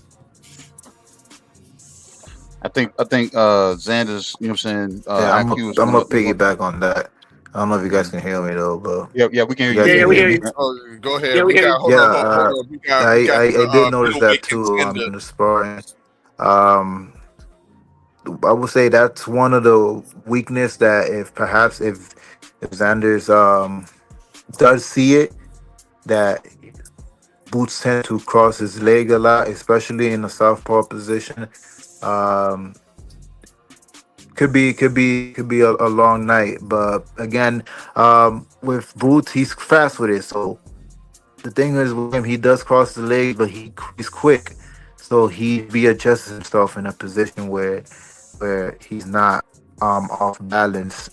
Yeah. But if you're someone that's pretty fast and can time that leg in cross, usually it's when is in a southpaw position. From what I observed. Were you able to capitalize on that, Ishmael, when you were sparring him, knowing that that's when he was crossing his ankles? Did he freeze? You hear me, Ishmael? I don't think he can hear you. If you can hear me, fall out and fall back in. Come out of the stream and come back in, because KG was asking you how that work was. Was you able to cross them up in sparring? If you was able to cross up Boots, Ennis, and sparring. So yeah, fall. I don't know if this is out, on. I can't even hear anything. Damn, you can't even hear anything. It's streamed.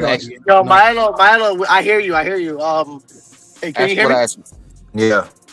So what he's saying is, were you able to capitalize on Boots when he crossed his feet? No, because he was quick. He was quick with it. He was quick. But I did see it. That's what I said. If it's someone that's in shape like Zayas, which he should be in shape, you'll probably be much faster than I, But I did see it. But again, like when somebody's paying for a fight, is different. Yeah. But someone that's prepared for a fight and paying attention, like when you're locked in for a fight, it's a different ball game. But I was able to see it, so if I'm able to see it, and Zayas should be able to see it too. He's champion. He does have. He's not a dumb fighter. He's a very smart fighter. So I'm sure he sees it, and I'm sure he saw it before in other fights. So he should know. That's what's up. You know what I mean? Pardon self to everybody, that's listening. Apologies for the technical difficulties with this stream. You know what I mean? But you are now listening, or you was just listening to the middleweight contender, you know what I mean, Ishmael Villarreal, 16-3 in the dig with 12 KOs. You know what I mean? Big up to him. That pulling up to the lounge once again, you know what I mean? Speaking on this, you know what I mean, this Boots Ennis, Xander Zayas unification, this great taste in meatloaf. You know what I mean? And we also got some side dishes on the meatloaf, you know what I mean? Of course, the undercard is quite tasty. We got some corn and some mashed potatoes in the form of Emiliano Vargas. I don't know if you're familiar with Emiliano Vargas, but I would love to hear your opinion about him. Or if you want to cook on Popeye, the Sailor Man, Richard Riviera, who's going to be inaugurating or ingratiating Ben Whitaker with his American debut. You know what I mean? On the undercard. You know what? How do you feel about that fight? Go ahead. No, T. how about, and also Maelo, if he comes back, Maelo, have you had experience? Because I know, you know, he's Dominican, Cedeno. Have you ever, you know, got a chance to work with Cedeno, or you know, Yuri Centeno? The one fighting on Saturday at 160. Yeah. He's fighting Jahai Tucker. Have you ever worked with him, or do you know who he is? Yeah, I'm aware of who he is. I never worked with him. I actually worked with Jahai Tucker before. We sparred a couple years ago. Okay, can you tell us a little bit about that, and you know, and who you think who you like in this fight? Man, honestly, for that fight, I don't know, man. I don't know. Jahai Tucker, he's a guy that throws a lot of punches. He likes to overwhelm people by throwing a lot of punches. This Dominican fighter, I never really seen him fight. I'm not too sure about him. I never seen him fight. I don't know if he's an orthodox or southpaw, so I can't really comment too much. But I can comment on Jahai Tucker. He's definitely a guy that throws a lot of punches, and he's also a fighter that likes to establish dominance right away in the ring. The thing is, with fighters like them, you can't allow them to gain confidence. The moment they gain confidence, it's gonna go their way, and they're gonna do what they want to do. He ain't lying. Yeah, it's a good point. That's kind of what happened in the Flaws fight in his loss. He lost to the Puerto Rican guy Nicholas Flaws. Yes, I know. You know, so okay, that's a good point. This guy Cedeno has a lot of power. I think this is a 50-50 fight. It's a good, intriguing fight. Yes, exactly. Yeah, it is an intriguing fight. I know he's a knockout artist, the main guy, but again, I didn't see him fight. But that's why I say it depends on who is establishing ring generalship. You know, because you know these fighters are the fighters that if you give them an inch, they're gonna take a mile. So those guys are automatically gonna feel that confidence boost in there, but the moment you take that away, it could be a different story. So let's see how that's a good fight. Actually, you know, they might weight class too, so it would be cool to fight one of those guys one day. Okay. Especially with Jahai, you got experience with him, so yeah. And what about you, Facio? You seen Jahai Tucker many times. He's on mute. Facio fell out. Yeah, he fell out. Yeah, because we can't. Oh, there he is. There he is. Y'all hear me? You hear me? Yeah, we got you. There you go. All right, guys, sorry about that. I said I think I see Jahai. He has great head movement. I think he's super slick, but I do think that he plays around too much sometimes, and he fights with his hands down a lot, bro. Mm-hmm. And I seen the other guy he's fighting on. At least that guy, he's a puncher, bro. That guy can punch for sure. I got Jahai winning, but he has to fight a good fight. He has to keep his hands up this fight, bro. This guy's dangerous. Look, Ofazio, to what you said and what Ishmael said, this is my damn perspective of Jahai Tucker. Every damn thing that Ishmael said is right on, you know what I'm saying, it's spot on. But my thing is, I think when he gets to that point, it's like he checks out with his corner. Yes. I don't like that. Too. He starts doing his own thing, yeah, he checks out with the corner. It's like you can see him looking off and, you know what I'm saying, deer in the headlights, not paying attention to what the corner is saying. Yeah. And he falls into tougher fights at that point after that. Yeah, bro. the thing is, he's not gonna want to exchange with Yanelli's, bro. This guy, like I said earlier, he's a puncher. I've seen him fight on a lot of MVP cards and cards in Orlando, Florida. This guy can punch for sure. And that's not a guy that he's gonna want to exchange with. Jahai does throw a lot of punches though. He's super quick. He likes to press the issue, and for some reason, he does like to fight as well in the pocket, and that's something that Yanelli's likes to do. That's gonna be a firefight, bro. Honestly. Yeah. Sometimes Jihad does it when he doesn't need to. You get in Yeah, there, exactly. like, bro, you don't need to be in there. Back up. Let's get out of there. Yeah, let's get out of here. You guys, he's slick enough to do it. I just don't think that. I don't think he should be in the pocket with this type of guy. I think he should just go in there, fight, box like how Jahai does, keep his hands up, be disciplined. Because this guy's coming for his head, bro. And this guy looks super confident too. He's super quiet. Yep. Those are the guys you got to watch. Facio and Maelo, y'all know that what Socrates calls. He said that Jahai Tucker's mom must have got a check when he was when he was what? I said that about Jahai Tucker and damn Ammo Williams. I said, bro, these damn dudes grew up in the same household. Wait, when he was what? He got a check. What? Yo, Socrates retarded, bro. Got him something, yes, sir. Soccer's crazy, bro. Yo, he told me that, and I started dying, man. But he's right though. Where the way he fights sometimes, bro. I'm not gonna lie, bro. They fight like Silver Tooth kids, you know. But yeah, bro. But he is super slick though. I'm gonna tell you that. He can box. I just think that he's gonna have to be more disciplined when the fights get tougher, bro. Because these guys are coming for his head. Guys that know how to get there, how to use their jab and stuff like that. You know what I'm saying? So he's gonna need to be disciplined in this fight. If not, he will get caught, bro. And the question is, will he be able to take in at least his punches? And if he can, then it's gonna be the same old Jahai going in there, throwing a bunch of punches, looking, being a showman. Indeed.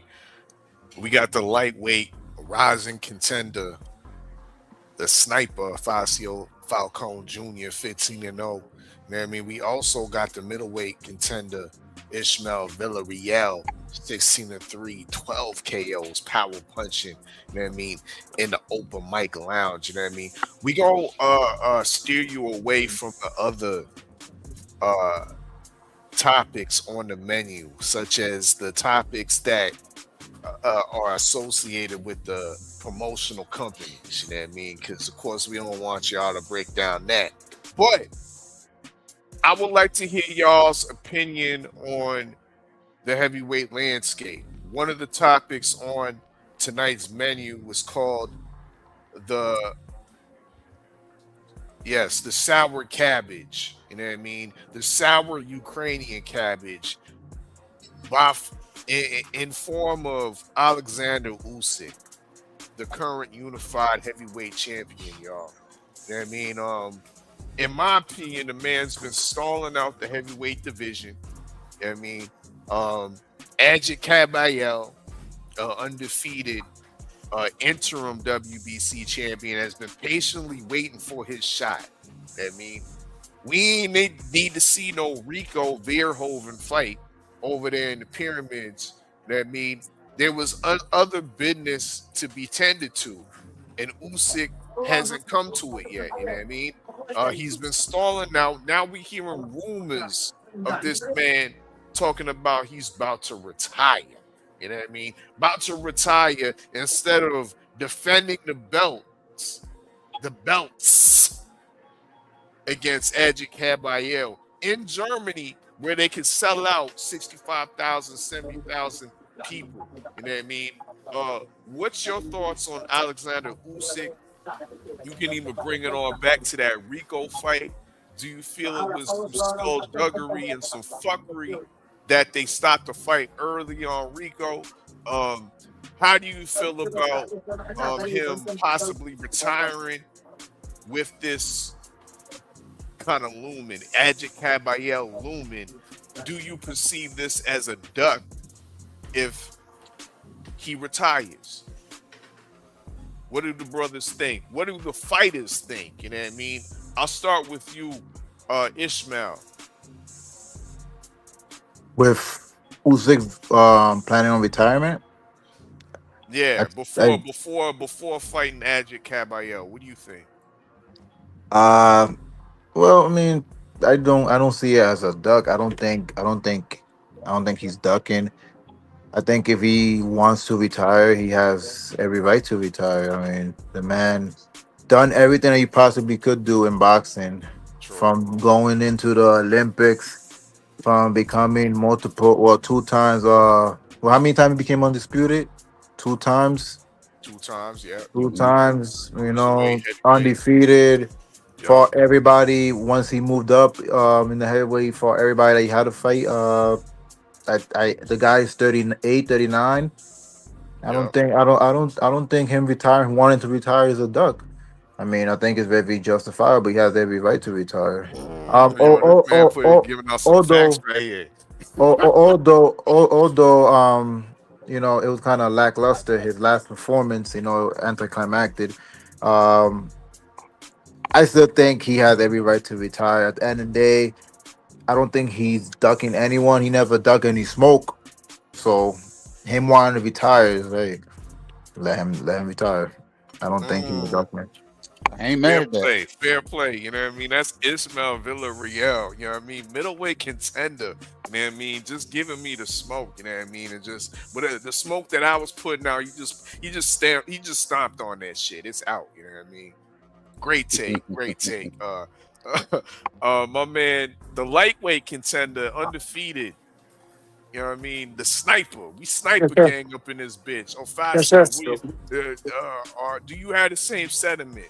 It's not. Yeah, I have the same thing. I appreciate you, bro. I have the same exact thing as Mel. I agree with him. I would just like to add on that I feel like he could be able to go out. Take that, Chan. I feel like he should be able to go out the way he wants to go out. And if that's just retiring, then retire, bro. I feel like the people shouldn't have a say in that at all. Nobody knows what it feels like to fight and compete at the highest level for a long time, and it takes a lot of wear and tear on the body, bro. So whatever a guy says, I'm done, I'm done. And I think we should just respect him. I'm not mad, but at the same time, I think it stains it because of who he fought. He fought a guy that was 1-0. Did you hear me? Yeah, we hear you. Yeah, but he fought a guy that was 1-0, and he, like you Hello? said, everybody said they stunk it up. So if anybody can talk to a fly show, tell him we can hear him. Yeah, he can hear you. We can hear you, but I don't think we hear KG. I hear you guys now. Right now. Okay. Yeah, KG speaking right now. Go ahead, KG. But yeah, I think he stunk it up a little bit. That it kind of damping it where he can make that decision now. It's like you got to fight somebody on the way out now. I got to see you fight somebody on the way out. And I hate to say that because, like you guys said, he's done more than enough to go ahead and hang it up, man. But that Rico fight, that it left a bad taste, man. It did. 503. What you got to say on Usyk? You know what I mean? Nah, I agree. I agree with the homies. He don't really have to fight Caballero if he don't want to. You know what I'm saying? Because his legacy is overly solidified at this point. 2-time undisputed, clean thought, cruiserweight and the heavyweight division. Caballero is an up-and-coming guy. He has been patiently waiting, and I give him credit for that. But this is Alexander Usyk we talking about. The baddest man on the planet in the heavyweight division. Remember, he was the one that took down Tyson Fury twice. Nobody else has done that. You know what I'm saying? But Caballero, I think Caballero deserve a title shot for sure. He definitely deserve a shot at the title, but is Usyk gonna be forced to give it to him? No, he's not. It is what it is. And that's just the God honest truth, bro. I really feel bad for Caballero because he did get skipped by this Rico Van Heerden guy. And like KG was alluding to, it definitely left a bad taste in the boxing fans' mouth with this fight. You know what I'm saying? So it would be nice to see Usyk right his wrongs and fight Caballero, but does he have to do that? Are we gonna look at Usyk any differently than we already look at him if he don't fight Caballero? No. 100%. I agree. We're not gonna look at him any different. I beg to differ, my brothers. I beg to differ. I know there's gonna be a lot of brothers out here saying that this is a major stain on his legacy, that he essentially needed help from the referee to get the stoppage against a guy that was 1-0. You know what I mean? Yes. He been stalling and low-key ducking Adjit Cabbage when he's been patiently waiting for his shot. Nobody wants to get, you don't want to get the email to get your first championship, Ishmael. You don't want to get the email to get your first championship, Sniper Falcone. No. You want to earn that shit in the ring. Am I wrong? Or am I reaching? Adjit, he wants to earn that shit in the ring. He wants to snatch that shit, not with his bare hands, with some wrapped hands. You don't want that email from Mauricio Suleiman saying that you the full WBC champion. Give this man his shot, Usyk. That's all I'm saying. Y'all got a point that the man's entitled to retire, but I don't know, bro. I'm kind of questioning. He's calling it a duck. I'm calling it That's what duck, you're saying, right? bro. That's what I'm saying, bro. I kind of am calling it some duck sauce. You know what I mean? There's some duck sauce on the salad cabbage from Ukraine. That's what I'm saying right now. You know what I mean? But then, guess what? I'm the same guy that's been putting Usyk on my pound for pound list. Yeah. For years. And if he beat Caballero, critical. I gotta be overly critical, and I gotta side with my Hotep brothers that are shitting on Usyk right now. You know what I mean? Come on now, dog. Come on, man. Yes, I need to see one more good job. I need to see one more project completed before you retire, my brother. That's all. You saying that right now. But if he beat Caballero, then you're gonna say, "Oh, he need to fight Moses Otoma." It's never gonna change.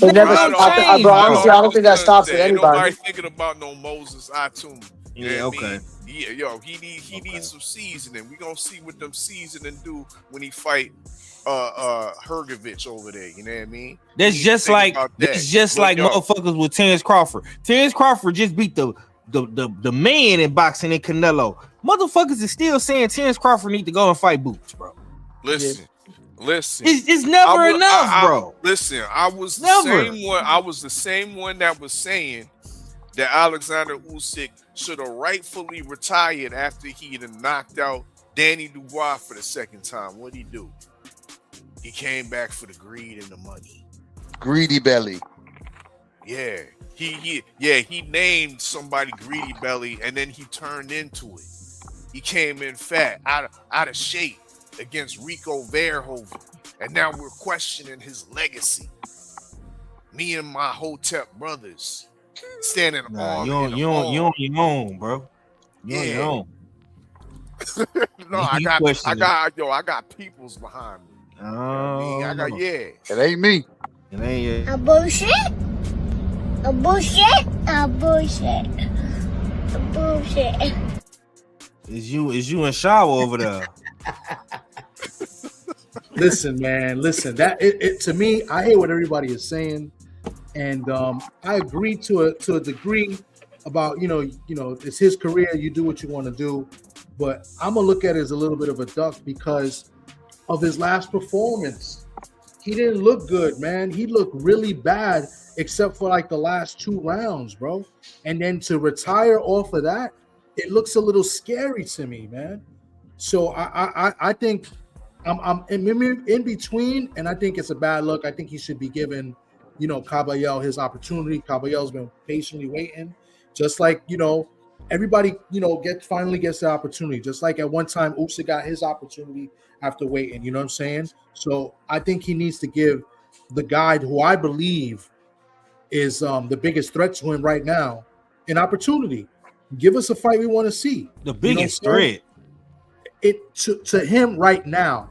Who's the biggest threat? Who you think somebody else a bigger threat than Caballero to him? Facts. You think there's another guy that's a bigger threat? I don't think nobody a threat to Usyk, honestly. I didn't say, but that's not what I said. I said the biggest threat. Did I see the Rico everybody fight? else, basically. Rico threatened the fuck out of that nigga. Yeah. Oh, fella, you just said the man came in fat and out of shape. He wasn't even ready, bro. It's still a bad look, bro. He didn't take Rico serious, man. As a pound for pound mainstay, you can't be looking like that, and you can't be fighting like that against a relative novice. He ain't lying. The man put our sport under the microscope. You know what I mean? All these MMA motherfuckers looking at boxing like, yo, what the fuck? Yo, this is the heavyweight championship of the world, bro. Now, bro, you gotta understand, bro. He just any motherfucker can walk. But he beat, but Usyk beat a lot of the greatest heavyweights in the world, though, bro. We got to be honest with that. Thank you, Ofacio. Thank you. Come on, you gotta let him be like. He had one bad performance. He's getting older, bro. After years of fighting, bro. Come on, bro. This was one bad performance against a top. That's like Canelo and Crawford. Canelo's still one of the greats. It don't matter what it is, like.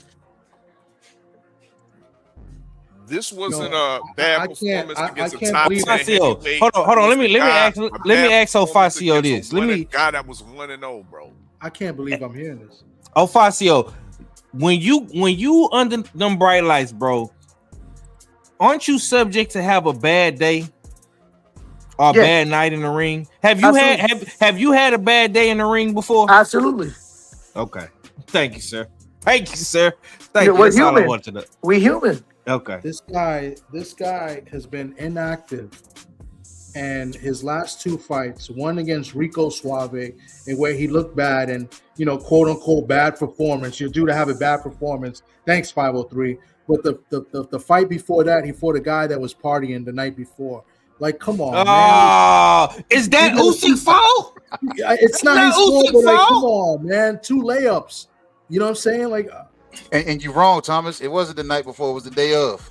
The day of. Thank you. Get it right. If you go tell a story, tell the correct story. Tommy. That's even worse. He said that's even worse. The day of. It was party the day of. Tell the right story, Tommy. Man, Usyk getting layups. He getting layups, bro. Come on, man. Give us a tough fight. Whole facts. Man's ducking the tough fights. You know what I mean? 503, I'm very disappointed in you, man. Very. I'm not mad at it, but at the same time, like I said, man, it was just bad. It was a bad style. Because that, would you call it out? I do want to say that guy is very awkward. Fighting MMA fighters is not easy, bro. Them guys is fucking strong. Yeah, strong, tough. Remember when we boxing, we're really training to fight boxers, guys with some type of style. This guy literally trained with no style in there, bro. Like. He went in there on unorthodox. He was an unorthodox fighter. Yeah, super unorthodox, bro. Yeah, those be the guys that they give you the hardest fights, bro. To be honest, those awkward looking guys are always the guys that are gonna. Hell yeah, I could beat a guy that knows how to throw a good jab, bro. But now, how about a guy that throws an uppercut from across the ring, dude? Like, come on. Like, listen, y'all need to study up. You know what I mean, because that wasn't unorthodox. It wasn't much to study. What body of work did he have? They ain't never seen that prehistoric style. You know what I mean? That was some prehistoric shit that y'all ain't never seen before. You know what I mean? Before, bro, that dude throws more random punches at him than my grandma throws at me. I'm telling you, that was straight out the cave. I'm telling you, bro. Straight out the cave with it. Prehistoric, you know what I mean? Ooga booga style. He said the Ooga booga style. Hey guys, I don't want to change the subject because I think Ofaso has to go, and I'm not sure about Maelo, but I wanted to bring this up. Ofaso, you brought it up. Maelo, I want you to touch up on it. I saw it, and I just want people to want you guys to touch up on it. how did you think Xander looked today? Seriously, because I'm really Bro. worried for Xander this fight. He did not, in my opinion, he didn't look good at all today. He looked to me like a drained fighter. He looks to me like he's super tired. He did not want to be there, and he looked very annoyed. That's how I get when I'm losing weight like that. So I don't know, bro. He didn't look good to me. I want to see how he looks the day of the weigh-in, because usually the zone has the morning weigh-in and then the public one. I want to see how he looks for the public. Well, I mean, it could be exhausting. Having so much people around you, the media, constant question. You probably getting the same question, and you have to constantly repeat the same answer back to back. So that could be a little overwhelming and annoying, especially when you're cutting weight. What you want to do is just be relaxing and avoid any type of media confrontation. But that comes with boxing, so it could be a little exhausting. Dealing with that. Yeah, but also he's also in a room weight. with people that everybody's counting him out, thinking he's gonna lose too. To be honest, they're asking him questions in favor of Javon Ennis. So I don't know. Yeah, that was crazy, bro. That was crazy. Hey, but everybody's here. I think we got somebody backstage, and you know what I'm saying. Our fella knows this guy well. Marky Dan. What's good? Salutes. Before Marky goes, congratulations, Marky. Maelo, congratulations, Ecuador beat Germany today. So you know. Yeah, man. Whoa, Damn, I can't hear. pause. Oh, Mac got to be hyped right now. Then I'm about to call Mac. Ecuador beat Germany? Or I saw that. I was at the bar earlier. I saw that. Yeah, man. So is Mac. He took some real nuts. Oh, Mac too. Okay. Mac is too. So I'm about to call him. Actually, he's about to be hyped. Damn. He's probably watching the game. That's why he didn't answer. Yeah, they beat him 2-1.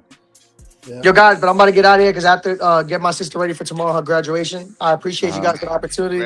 We appreciate you, bro. Appreciate you, bro. So much, bye. Enjoy it, guys. Enjoy. Yeah, bro. I'll see you on Saturday, Ocasio. Yes, sir. I'll see you then. Right. Later. 15-0, lightweight contender Facio Falcone Jr., Sniper Gang in the building. You know what I mean? Salute to him.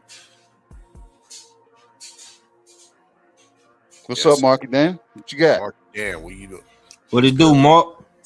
Salute to everybody on the panel. Salute to Ofacio. Salute to Chop Cheesy Tom. Salute to Odd. I think I see KG up here. 503 Lions. Salute to everybody on the panel. Yeah. Don't forget about my boy Ishmael as well. You know what I'm saying? Yeah, Absolutely. 16-3, 16-3, 12 KO. Middleweight contender. Ishmael Villarreal, Marky Dan.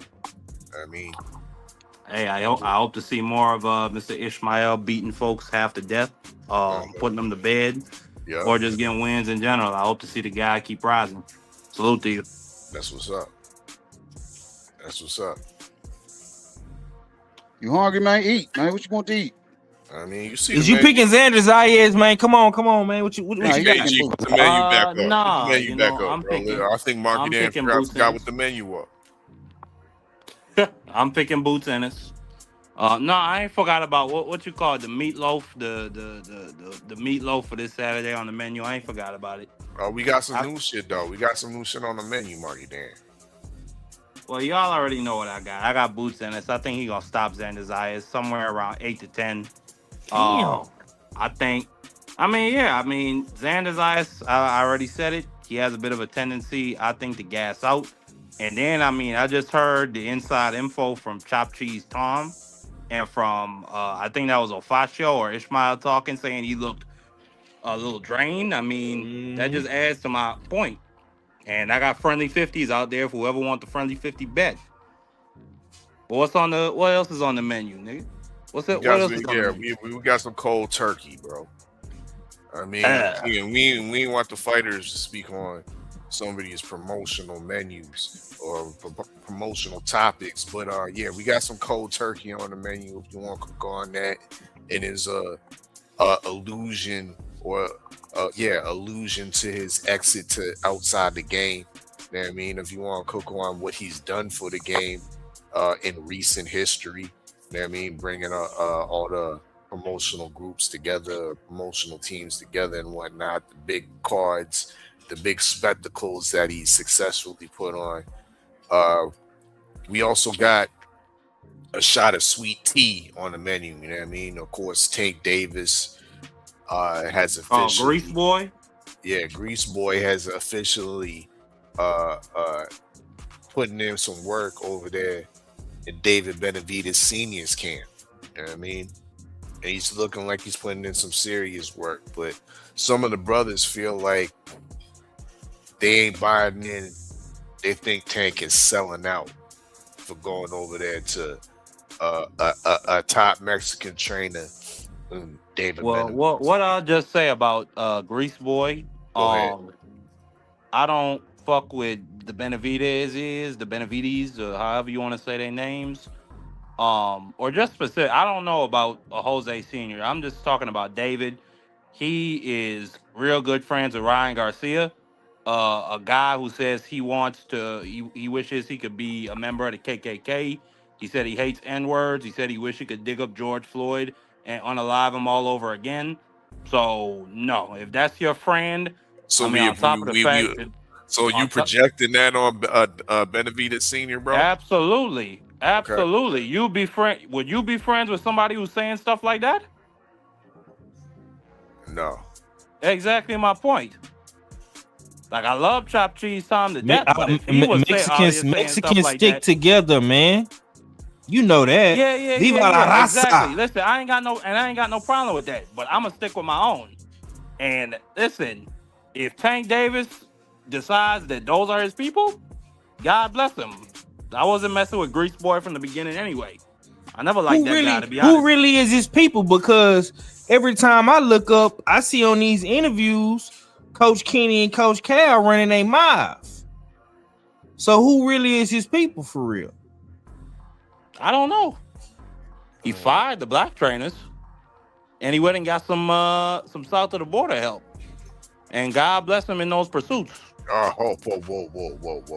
We can't do that. We can't be inaccurate. See, Marky Dan always goes, he take it too far, bro. I think it's took it too far. Benavidez Senior's camp is inside the United States of America. You know what I mean. Come on, what I mean. And I lived in Phoenix, so yeah, it's in the United States. Yeah, man, you go too far, Mark. He got some trainers that are of Mexican descent. That's all I mean. Ain't no problem if you want to get some. If you get a trainer that's of Mexican descent, you got some really good ones. But just do you have a problem with diversity, Mark? Absolutely not.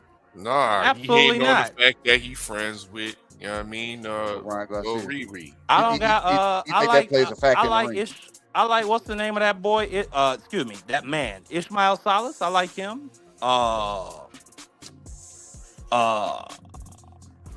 It's a couple others. I mean, Eric Morales, he another really good Mexican trainer who actually trains south of the border. You not naming the best Mexican trainer of them all, Marky. Robert Garcia. Juice Master. I'm talking about the bull, Robert Garcia. I like Robert. I like Robert too. Absolutely. Yeah. Let me ask you this, Marky, man. And if Tankalicious ended up going over to Derrick James, would you have the same energy? You order up this? That's a brother. You order up this shot glass the same way. Oh Lord! You said it's a brother. Oh Lord! Yeah. I rest my case. Oh man! Hey, ain't nothing wrong with wanting a black man to get some dollars in his pocket. But Derrick James worked with Ryan Garcia too. Hey, you're fine with that. Listen, I work in a law office. I work with racists all the time over here. I'm not their friends though. We draft deeds for those folks. We create trust for those people. We do all of that. Oh, we ain't friends with them. Now you cool. Now you cool with working corporately with them. Yeah, taking their dollars. Not being I friends talk crazy as hell. Kicking it and having my kids take pictures with them. Hell no. You talk crazy as hell, but I work side by side with them. Stop it. Hey, get some help.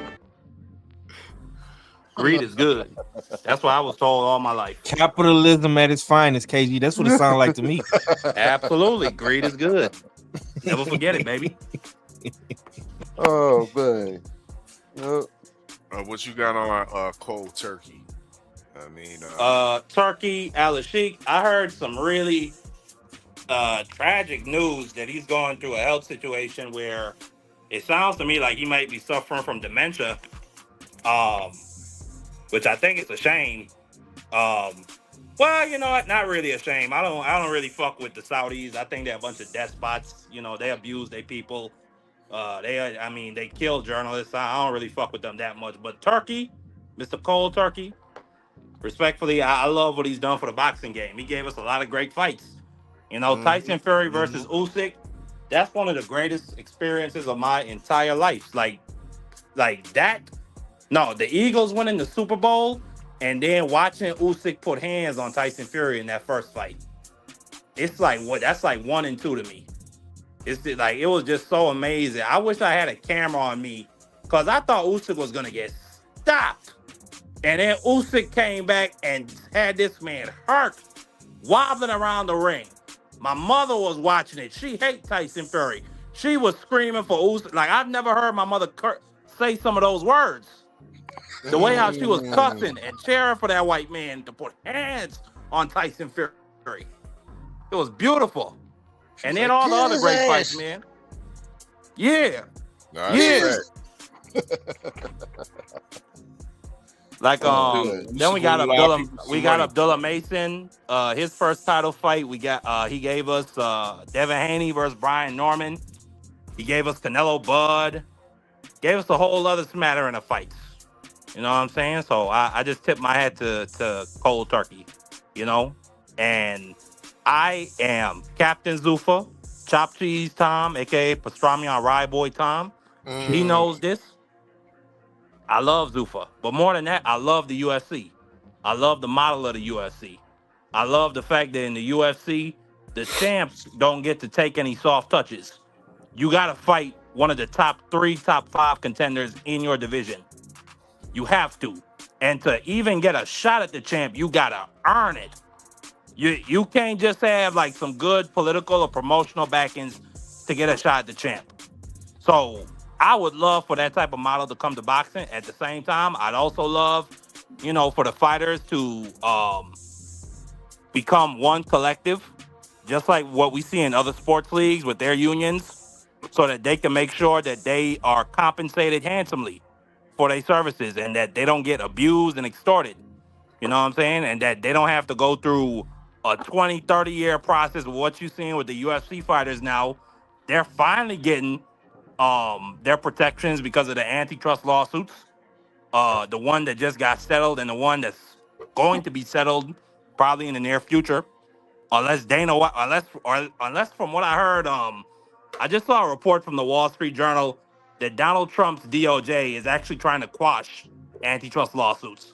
So, I don't know. Dana White may get away with that one too. But, hey, we're going to see what happens. But, overall, Turkey, I feel like he's good for the boxing game. I don't think he's good for the old establishment of boxing. I understand why they hate him. Like, he's coming in to destroy their whole model. So, of course, they want him gone as soon as possible. But, hey, I love the Turk, man. I love him. As I just said like 3 times, I love him to death. And I hope that, you know, in the bottom of those Saudi labs, because, you know, they got laboratories and shit, they be doing human testing on human beings and stuff. I hope Turkey can find a cure to his dementia before his brain rots away. But, yeah, that's what I got in the Cold Turkey. Good. How old is Turkey? Because that's what I was wondering. I think he's in his 50s. I mean, Marky, you should know this. I don't know how you love this guy to death. That's you not know how old he is. You didn't even know you want to salute him on his birthday. And Marky Dan. Hold up. Speaking of saluting, big up. He's 44. Big dog Willie. He's younger than me. Huh? Yeah, I said he's younger than me. And I'm telling you, Marky Dad, if you care enough about this man, you need to tell him he need to work on his diet because he must be cooking a lot of food in aluminum if he got dementia. Man, they be eating camel hump over there. That's that good fatty meat. It ain't good for the aluminum that they cooking it in ain't as detrimental to his health. Yeah, because dementia, Alzheimer's. Yeah, I work in a hospital and I know just about every stage of it. So if he's already damn clipsing that, and then they say they possibly have I don't a tool in there. specific. I don't know specific. I'm not no doctor. I just heard like the quote he said that in 2 years he might not remember his own name. So I'm just, That's crazy. Damn. Yeah, that has to be dementia. His brain has to be rotting. So Now, Marky Dan, if that does happen, the memory he does have, do you think he's already setting up his predecessors? You know what I'm saying, somebody that's going to, you know what I'm saying, fulfill his shoes? I don't know. The Al Sheikh family, which is from what my research I've done, it's like the second royal house of Saudi Arabia. Mm-hmm. I mean, they probably they're so multifaceted. They focused in the gaming and electronic arts industry, oil, goddamn other sports like racing and soccer.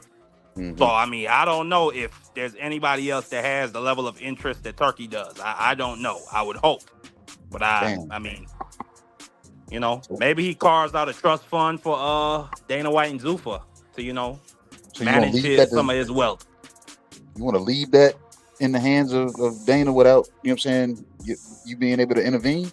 Like who intervenes and gets Dana off the ledge when, you know what I'm saying, it's teetering in the wrong direction? You know what I'm saying? Man, look here. Dana White is one half of what this country was built on.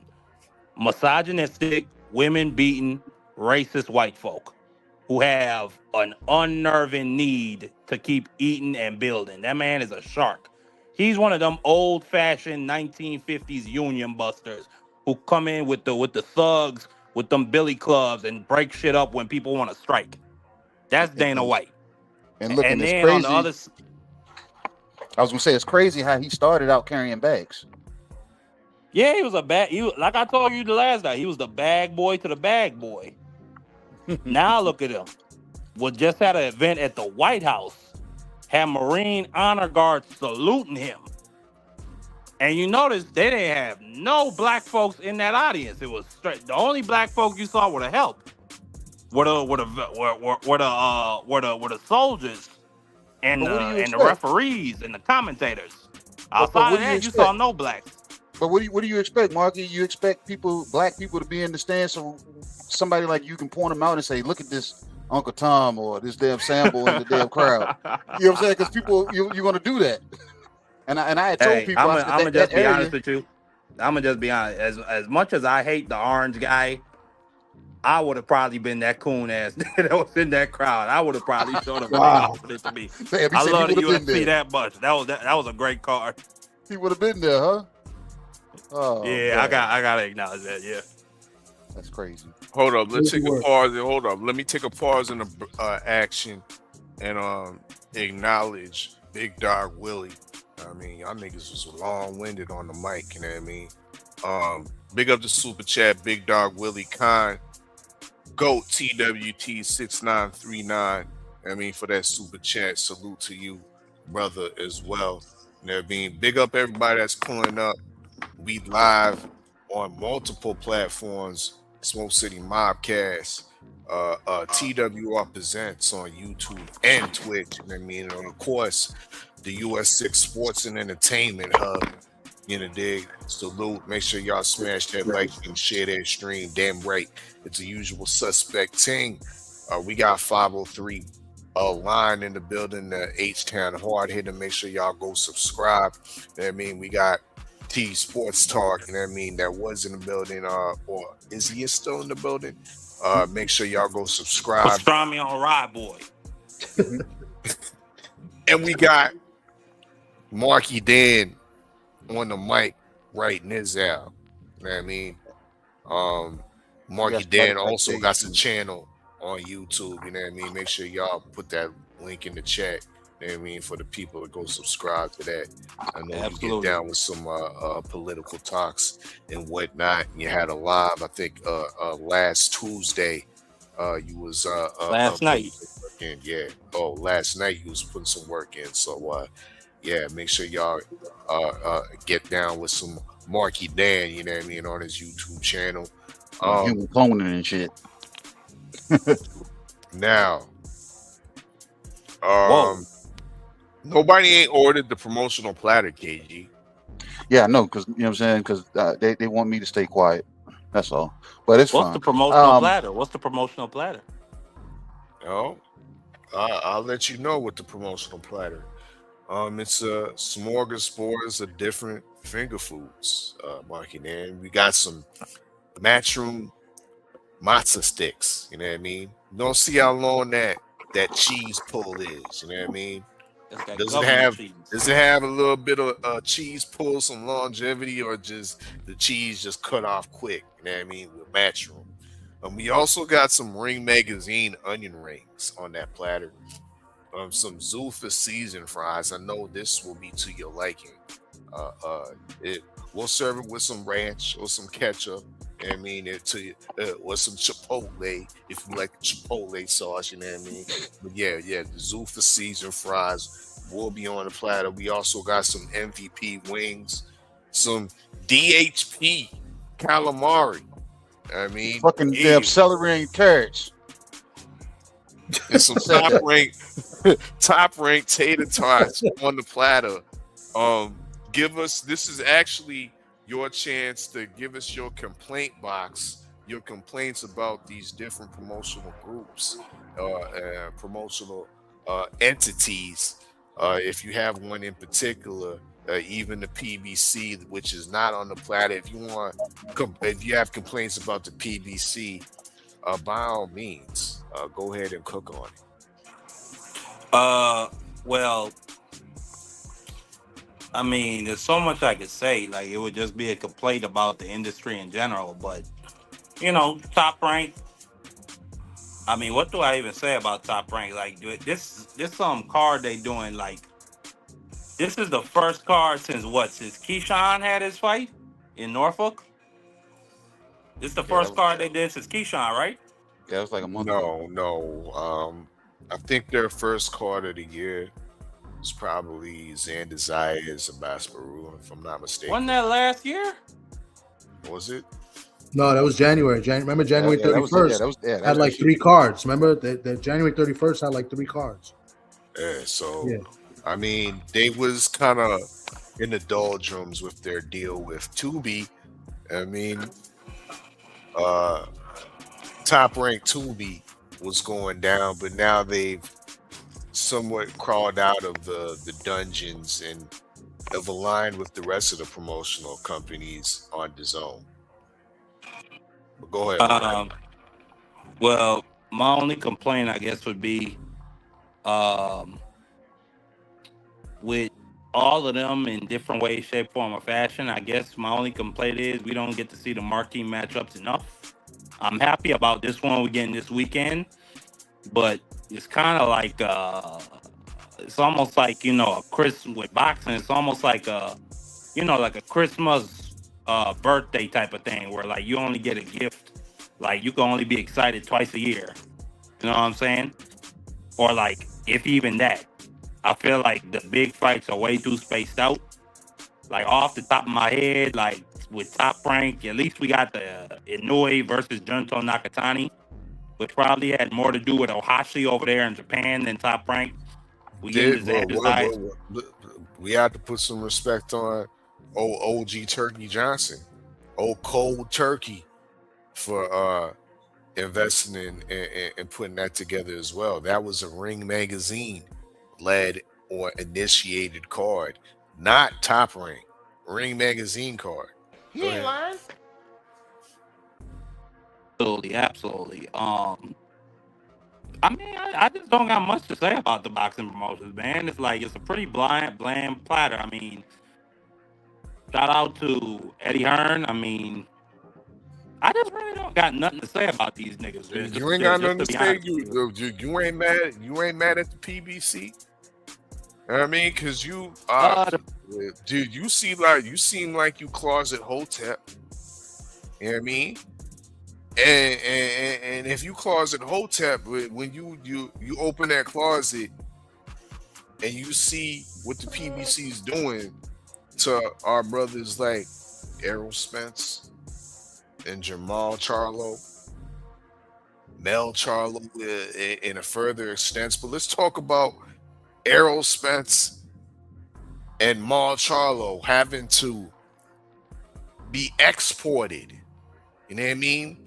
These are top tier American athletes being exported to the welfare of the Australian economy, Marky Dan. You ain't lying. We have to stay up late, early hours of the morning to watch our great American fighters against the likes of a kangaroo style. Well, Earl Tim Spence is going to go over there and get his head cracked open to the white meat. He been out the ring for 3 years. Ain't no wow chop cheese time. You know what's gonna happen to that guy. It's not no wow. The man been out the ring for 3 years. It's his first fight back without Derek James. Nigga was on I forget the interview, but he was up there saying, yeah, I stay in shape. I play soccer with my son. Now, on top of the fact, the man sound punch drunk, just in my opinion. Maybe he always sounded a little punchy, but hey, I don't know. I think he's going to go in there against Tim Tszyu. I think he might give us a couple good rounds. I think Tim Tszyu, firstly, not only that, this is his first fight outside of 147. It's his first time really fighting a dude in Tim Tszyu, who's probably more of a middleweight, or at least more experienced with fighting bigger guys than Errol Spence. At least when you talk about 54, especially when you look at Fundora and whatnot. I think Tim Tszyu is going to go in there and he's going to be hitting Earl Spence clean on his jaw. Earl Spence, I think he's going to put up a good fight, but eventually them legs are going to get drunky and punchy, and he's going to go to bed, if not get stopped on his feet. Just like what happened with the fish fry of 2023. Hey, this guy right here is this guy right here is funny, man. Hey, I just speak the facts. That's all I do. Oh, them not facts, sir. Them not facts. Go ahead, Bob. Give him the smoke. Give him the smoke, bro. Go ahead, bro. Yo, it sounds like we're going to do that friendly 50. You want that friendly 50? I think I might take that friendly 50. That's a friendly 50 right there. Everybody heard it. It's witnesses all over the place. I second that. Because see, here's the thing, buddy. That's another friendly 50? Here's the thing, buddy boy. Wow. Earl Spence ain't no fucking Tony Harrison or no Terrell Goucher. That's for one. For two, we talking about if Earl Spence is punch drunk, what the fuck is Tim Tszyu? Because he been knocked out multiple times. Damn. You gotta make it make sense, Marky. See, I've been sitting here, I've been letting you talk, and I've been listening to you. And you just couldn't help yourself, bro. You always go too far. Once again, You ain't lying. if Earl Spence lose to Tim Tszyu, I will delete my YouTube channel. Damn. I gotta take this call. Damn. Is that on top of the friendly 50 bet 503 line? Marky Dan, please, man. When Earl Spence beat this boy, don't have me putting my people on you, man, and come look for you, bro. I just want my 50, bro. I don't want to have to come looking for you, Marky. Hey, I'll say the same thing to you. I just want my friendly 50 as well. You know, and I give you that. Tim, it ain't gonna be friendly if I gotta come looking for you, Marky. Well, it ain't gonna be friendly. I live on an island. It's gonna be some fire. I live on an island, so I'm gonna be all right. But what I just say is you live on an island. Yeah, Manhattan. Absolutely. Niggas, stop it. Absolutely. But what I just say is this: Tim Tszyu, I get that he he got viciously knocked out by the Russian, who I've said before that Russian has took some heads over there in Ukraine, Chechnya. He was deployed over there. Then he got stopped against Fundora. He went out like a punk. He quit. I give you all of that. But Tim Tszyu, I think he's fought twice since that Fundora stoppage. Fought who, Marky?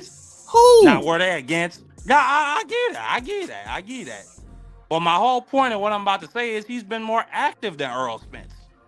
And he's Everybody's been more active, Marky.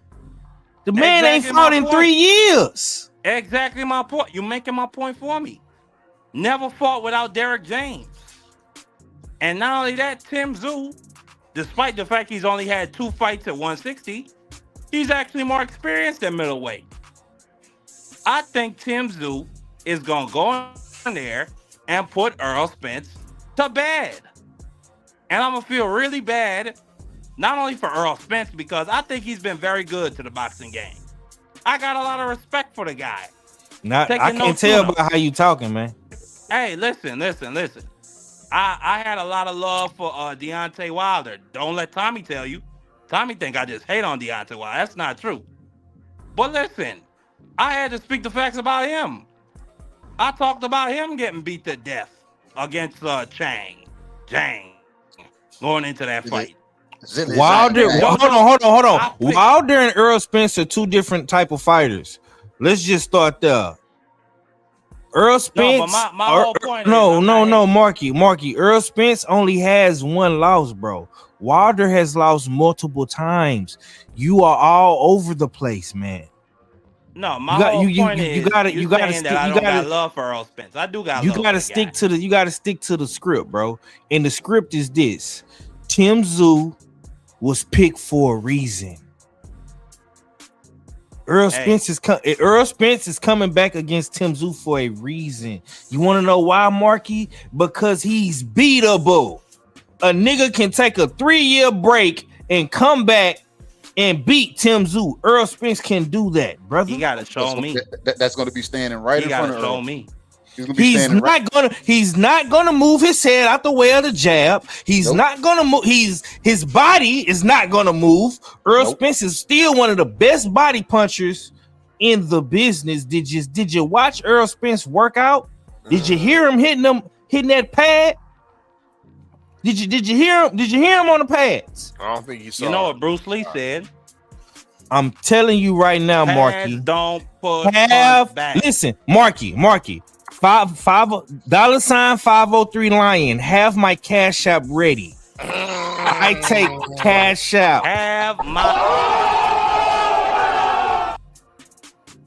my cash out ready, Marky. 503 Lion. Apple Pay ready. I got an Android, brother. I can't Apple Pay you. Sorry. Well, have my Zelle ready. We gonna this gonna be some easy money, man. You know what I'm saying? I'm gonna go give me some of that. I'm gonna go get me a wallet from us6.com. You know what I'm saying? Yeah. Fella, what all we got new over there on the US6, man? Hold on, real quick before he even divulge that. Hey, Marky Dan. I just put my number in the back chat. Hey, Marky Dan. Okay. Hey, bro. You know what I'm saying? You've been here for a minute. You know what I'm saying? You done drunk up. We got people waiting, man. You know what I'm saying? I appreciate you, man. You know what I'm saying? It's always a pleasure when you pull in. You know what I'm saying? So we're gonna cut some room. Yeah, we're gonna cut some space so we can get some other people in here. We love you, Marky. You gotta go. I love all of y'all to death. Chop Cheese Tom, Pastrami, all right, boy Tom, he a good guy. KG, you a good guy. Wait, is KG Benedict Arnold? Is that the one who turned on Boots and it's not? You're not a good guy. I didn't turn on nobody. I called boxing for what it is. Odd fella. Okay.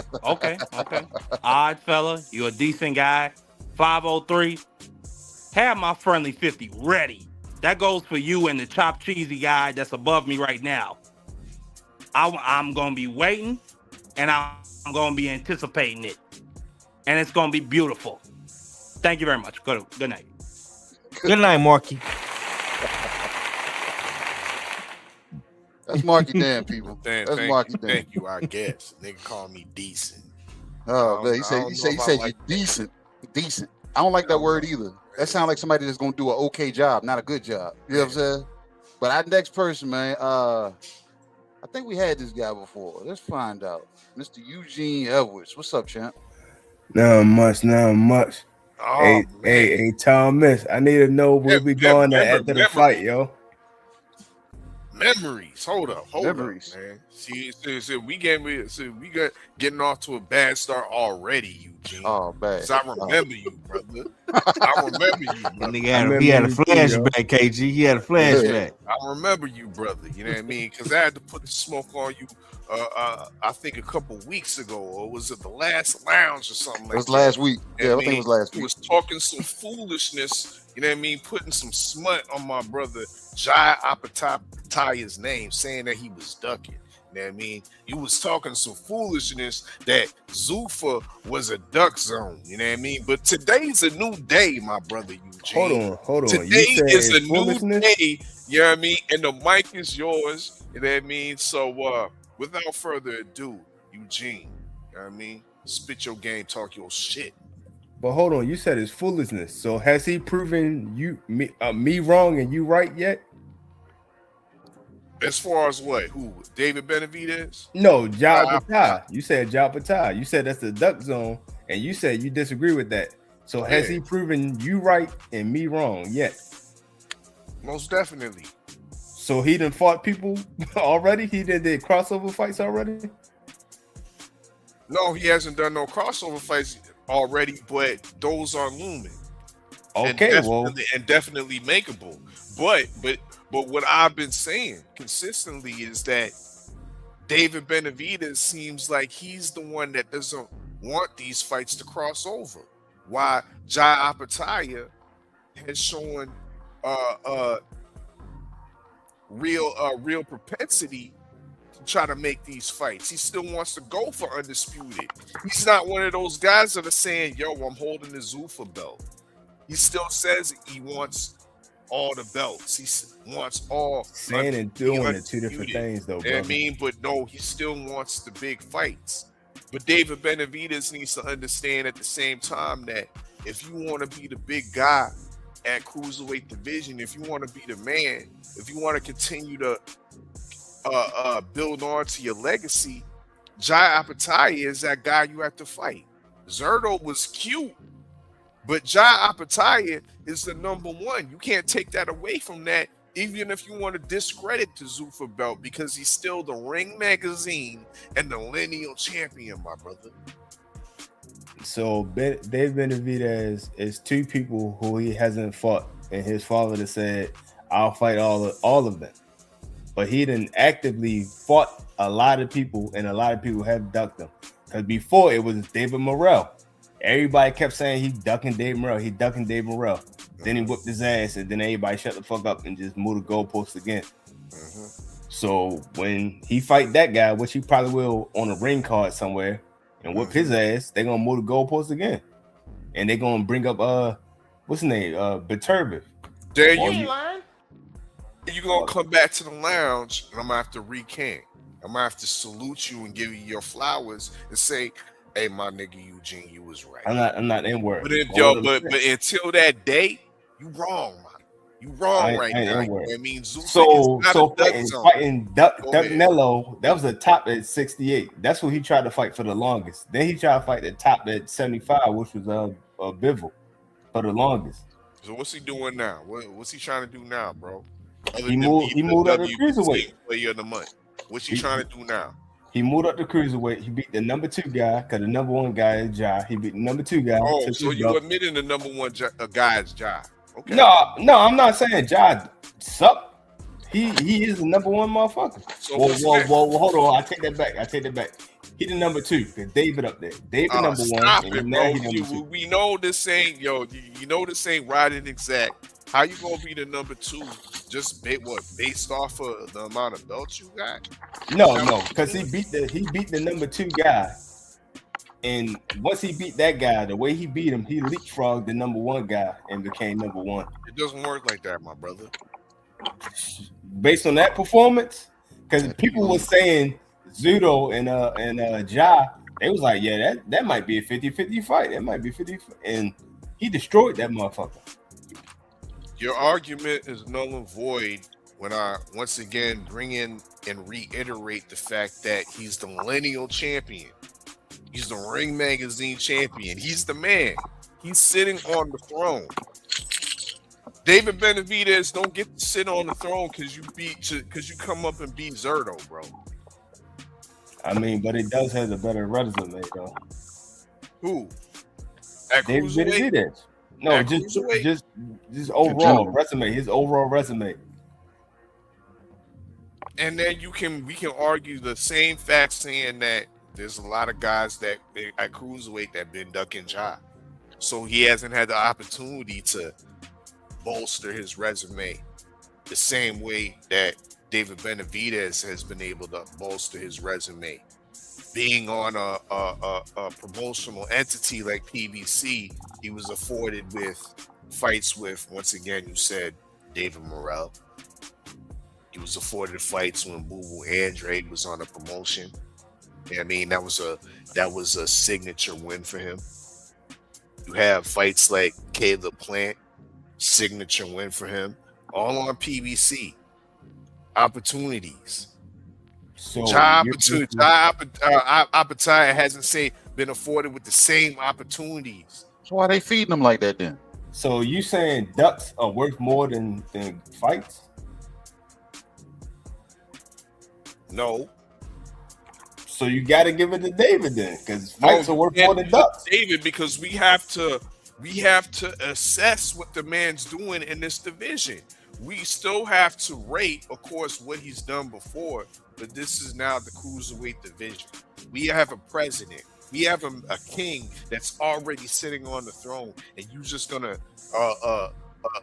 just throw him out the throne because he beat Zerto? No. But one of the criteria for pound is how you beat the guy, and he be beating people. This ain't pound for pound, my nigga.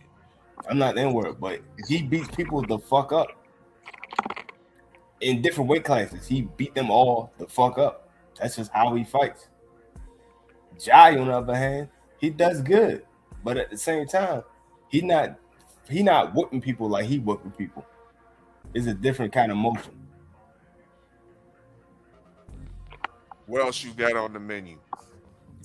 I was trying to ask TD where the party at, yo, because I'm gonna be out there, yo. I want to know where the party. No, you don't need to ask no TD because the host this bitch. You know what I mean? The host of this bitch is your favorite yet your most hated R fella and the good Dr. KG, and we got the menu. So if you are y'all gonna be out there? Hold up. If you want to order up some sweet tea, because it sounds like you over there from Baltimore. Yeah, I'm from over west. And you've been hating on. I know you've been hating on the King Targaryen, Debo Dev.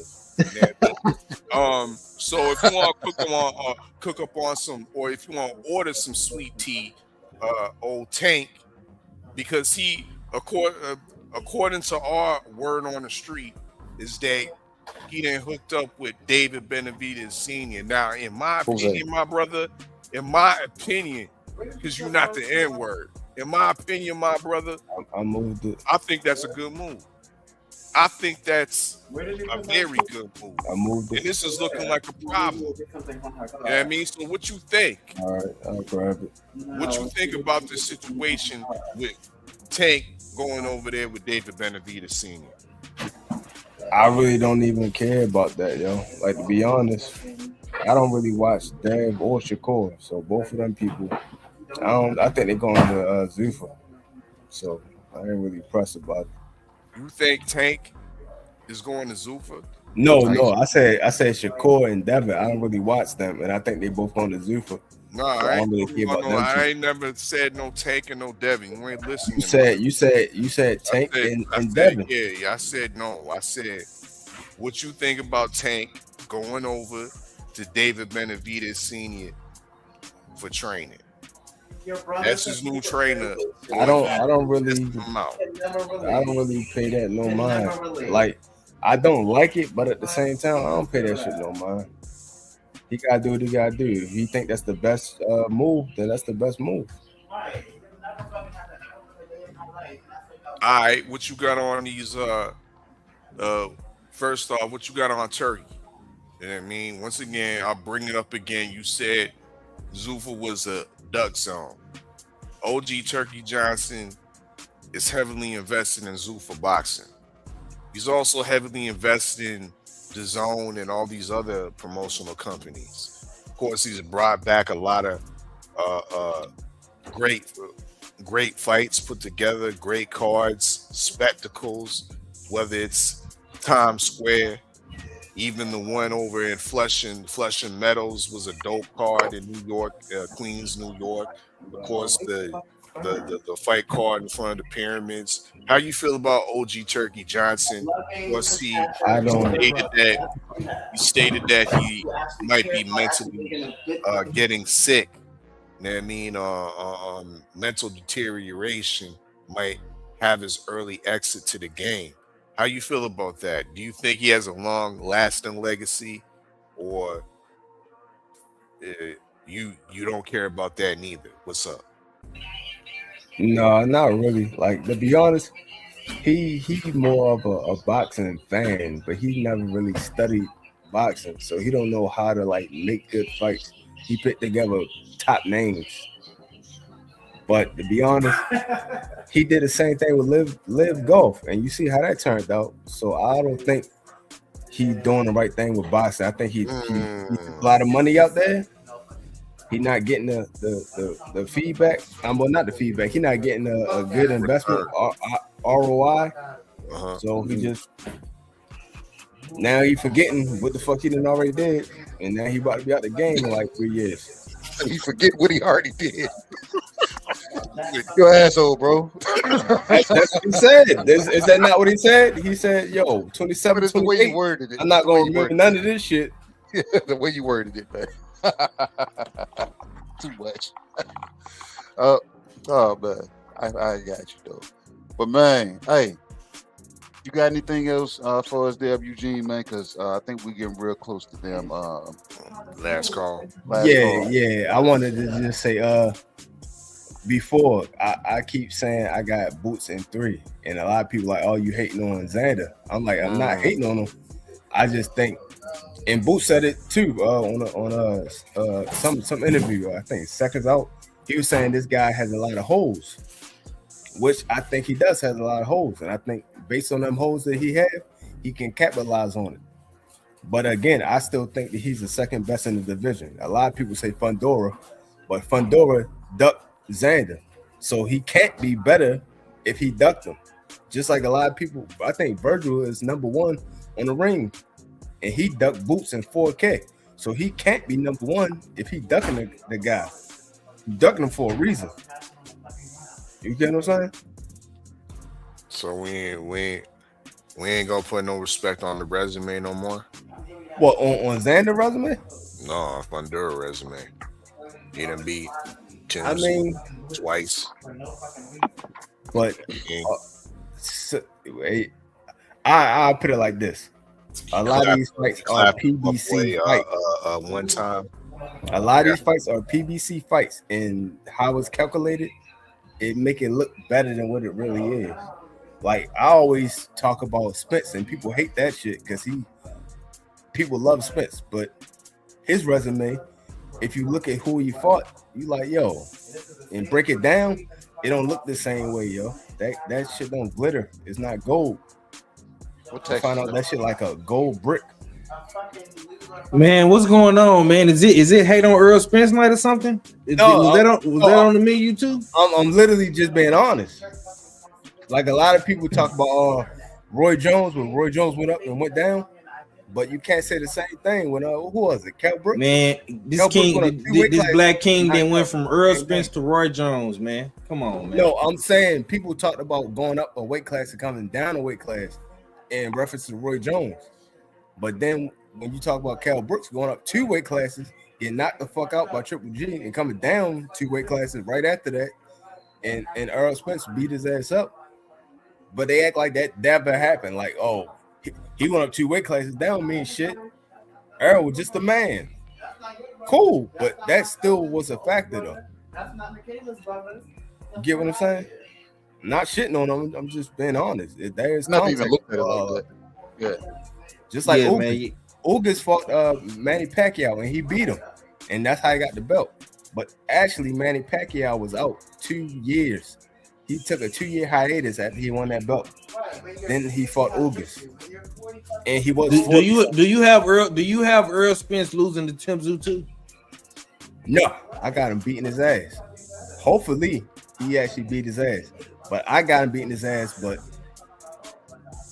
I think probably like 6 or 8 rounds and shit. Because Timmy don't move his fucking head. And I think Earl, he took time and he got a new trainer. And I think that trainer is a better trainer skill-wise to tell him the right shit. I agree with you on that part.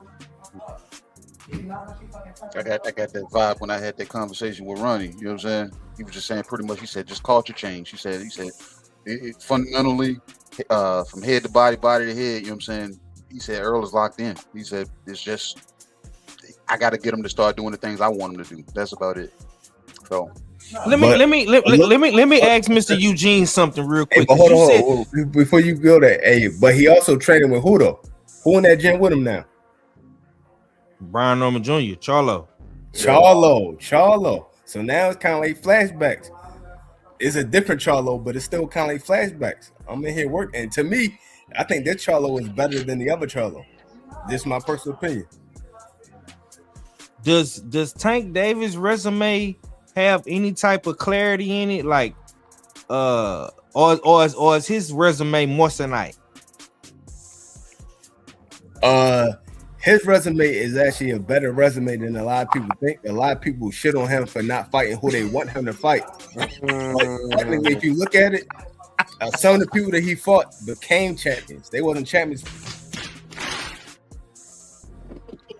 Is that not true? Lying, bro? You ain't lying. Devin Haney. Go ahead and cook. Don't let these niggas bother you, Devin bro. Haney list. Tank already knocked the hell out. Is that not true? You said Ryan Garcia? No, I said 3 people on Devin Haney list. Tank already knocked the hell out. So is that not true?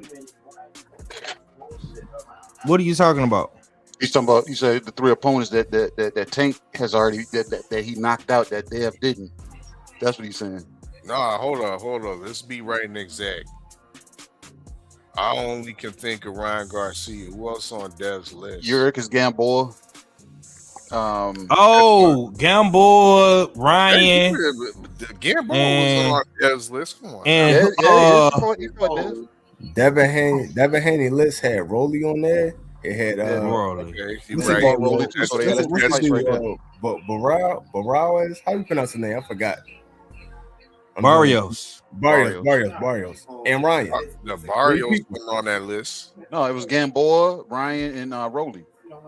Gamboa was on the hit list, KG. Stop it, bro. He was on the hit list? Barrios was only on the hit list because he had a belt. Hold on, but why was Gamboa on the hit list when he was already hit? I think what Eugene was trying to say was Barrios, the people that was on the hit list, Tank already knocked out. He got 3 of them. No, he right. No, I just had to validate that. You know what I mean? Yeah, he got a point. He got a point. A verification check. You know what I mean? He got a point. Fight by fight, Rolly Romero, Ryan Garcia, and Marios Barrios. He got a point. Go ahead. Eugene. There are more people though. I'm just saying, just those 3. Continue. But they still were more people that he beat though. He still beat Pitbull. He still beat Frank Martin. He still well, that wasn't a beat. That was a draw with Roach. Yeah. He still beat what's the first? Leo Santa Cruz. It still were people that he beat.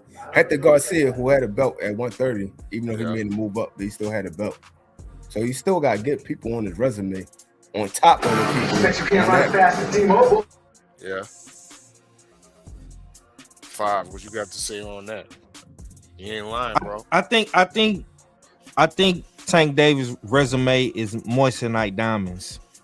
It look good, but when you put that bitch under the diamond tester, it's fake. The most. Damn, you saying the big diamonds, bro? The most prettiest win that he has on his resume, to me, if I'm being completely honest with you, is Jose Pedraza.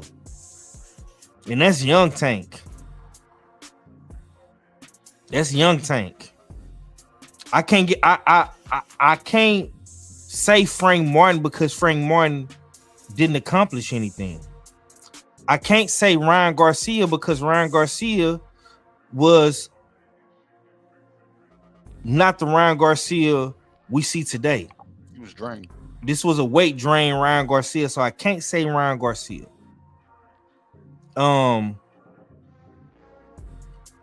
If you want to say Rolly Romero, that's cool. But like I say, Rolly was not accomplished neither. And Rolly has lost after the Tank fight as well. So like I say, I hear what bro is saying. He makes some good points. But keep in mind, a lot of those guys that was on Devin Haney list, like a Barrios, a Rolly, a Ryan Garcia, all these guys are champions because Devin Haney is into the making the biggest fights, fighting champions.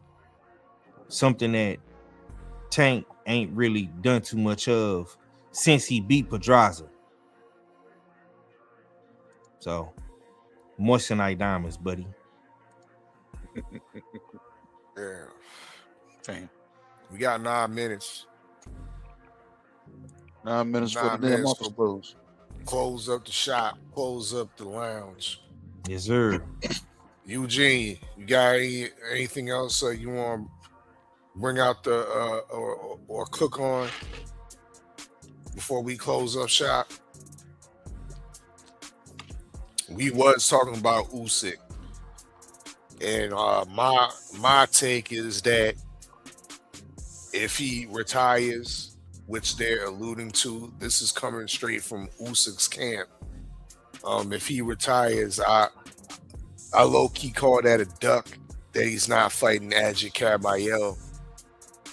What's your opinion on the heavyweight division, and what's your opinion on Alexander Usyk potentially avoiding Adji Cabayel and retiring? Go ahead.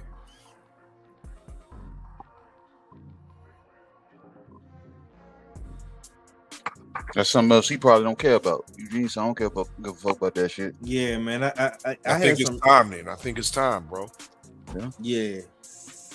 Do me a favor, please. Get out of here. Get out of here, man. Shit, I'm saying.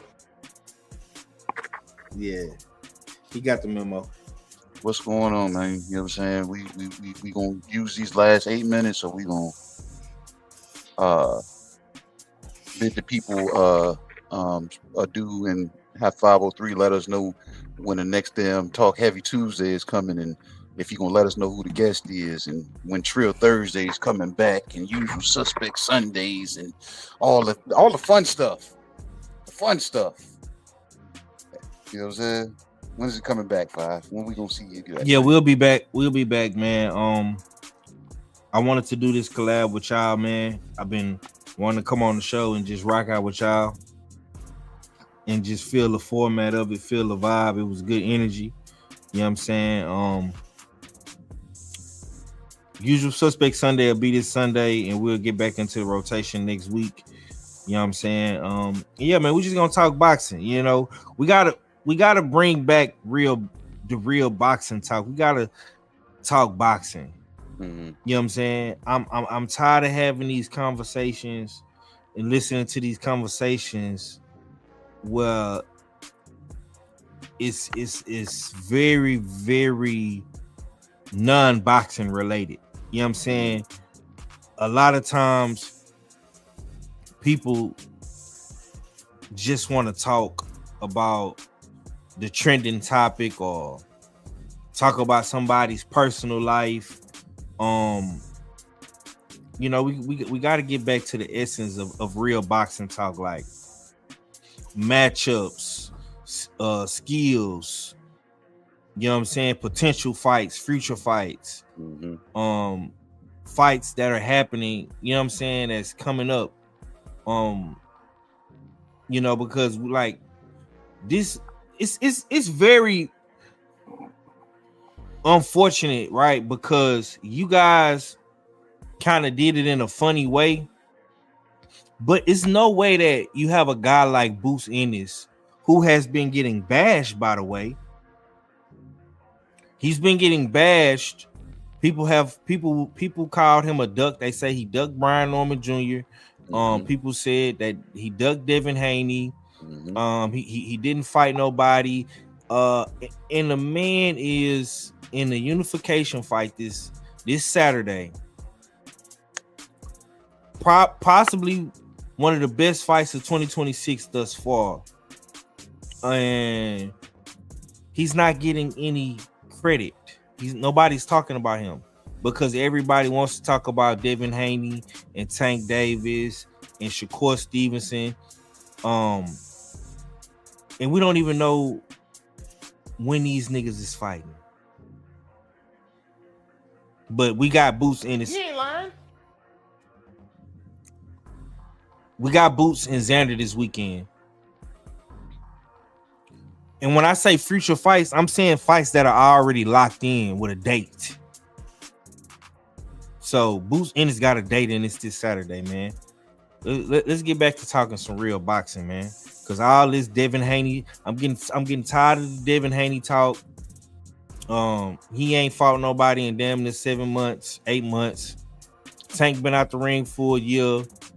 I just want to get back to real boxing discussions, man. That's it. They ain't lying, man. You know what I'm saying? Telling the damn cold hard truth. What you got for the people, fella, before we turn these lights down and kick these people out? I'm kind of disappointed the people didn't take to the promo platter, KG. look, and the thing is, I kind of wanted them to, because I wanted them, you know what I'm saying, to say my piece before they came to it, because it's like, you know what I'm saying, there's a lot of them promotional companies that are promotional companies, but they don't put on their own shows. But you know what I'm saying, they always feel they can do it better. And I'm like, won't you do it better? Because at this point, almost everybody has access to the zone. And if you ain't got access to the zone, you got access to YouTube to put your cards on, or any other streaming damn networks that you can, you know what I'm saying, and investigate and say, you know what, I'm dare to be different and sell here. Because if you can sell anywhere, right? Usually, you know what I'm saying, if you're a straight salesman, these motherfuckers usually can sell ketchup popsicles to bitches wearing white gloves. You know what I'm saying? So if that's the case, let me see you do it without having to play second fiddle, third fiddle, fourth fiddle on an actual traditional promotional card and or the network that they are actually part of. So a lot of people don't want to mess with it, like I said. And the conversation that we heard, PBC might be playing a little different based off of them getting their golden boy, well, their once golden boy out of the way, and letting them know that he ain't bigger than the program. And we're going to do business with Turk before he loses his mind. So who knows? Because they said Al Hammond was one of the best damn promoters at one point in time. They also said Eddie Hearn was one of the best. They also said Jake Paul is making moving needles. You know what I'm saying? But all these people got their own networks, own actual promotional machines that they put their fights on. Not the people that are saying that they're the best promoters and they play second, third fiddle to somebody else.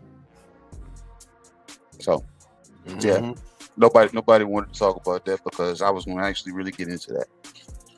So, it is what it is. No, well, KG, we're going to keep that on the menu.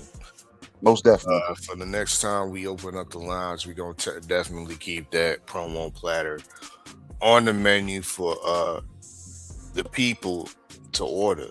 I mean, because I think it's definitely some items on that platter that people are definitely going to want to be served up and cook on.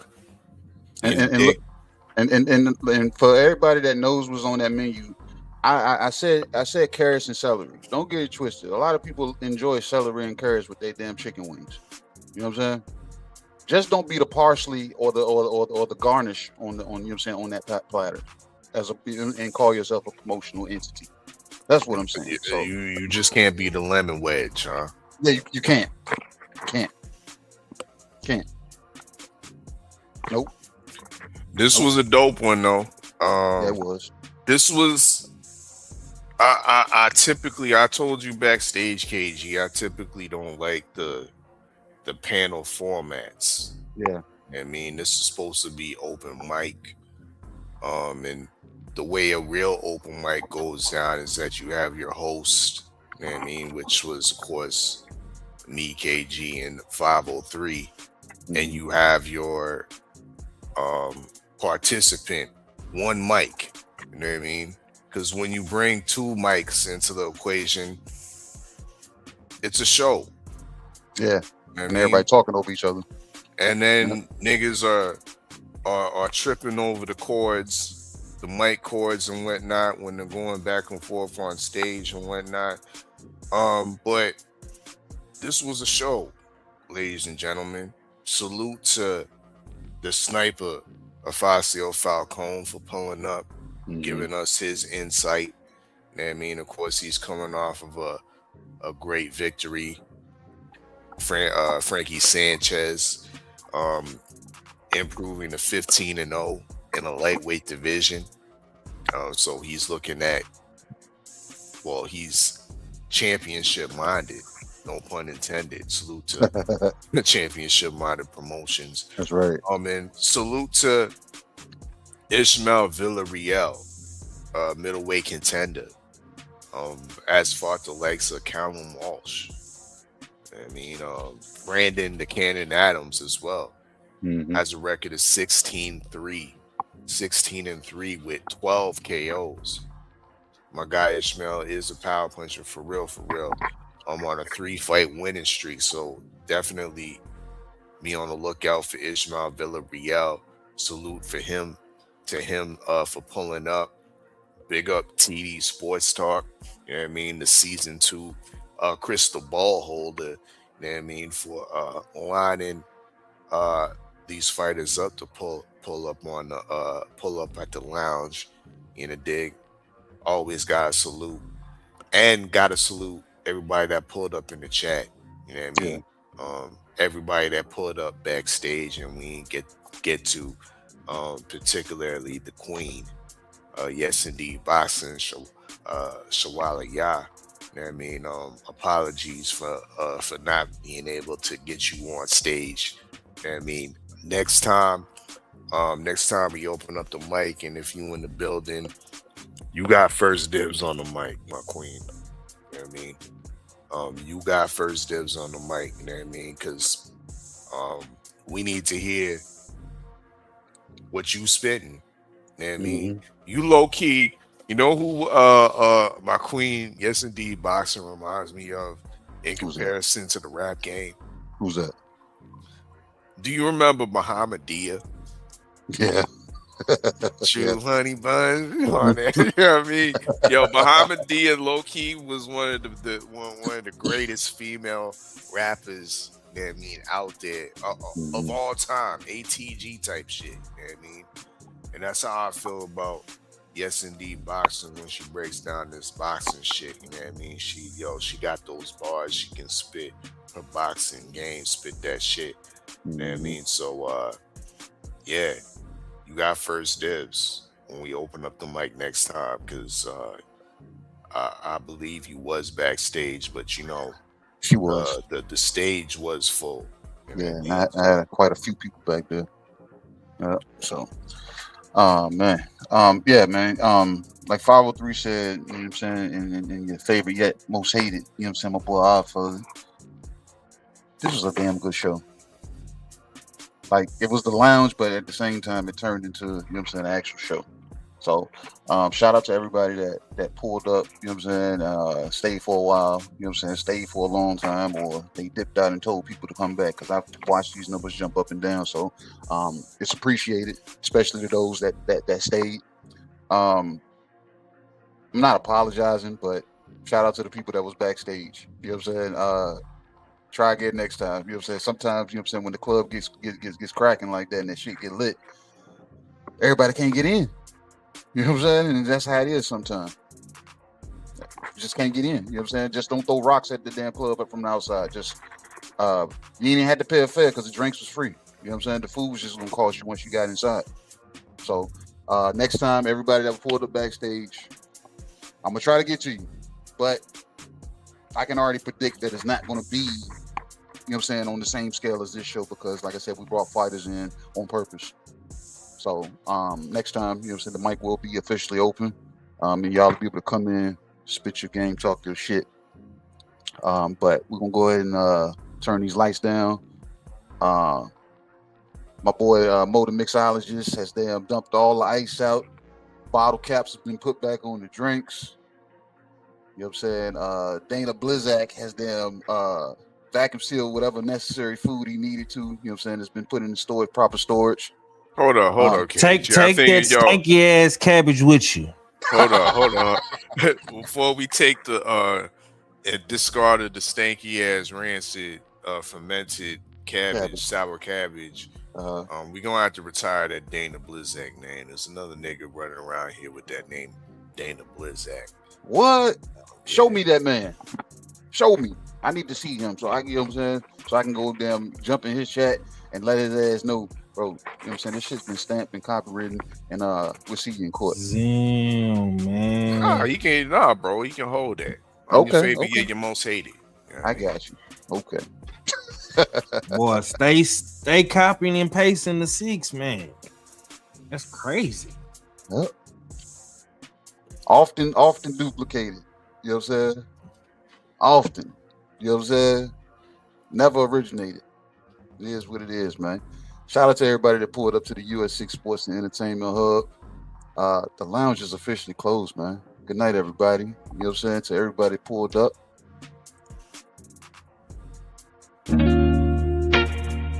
UsualSuspect6.com.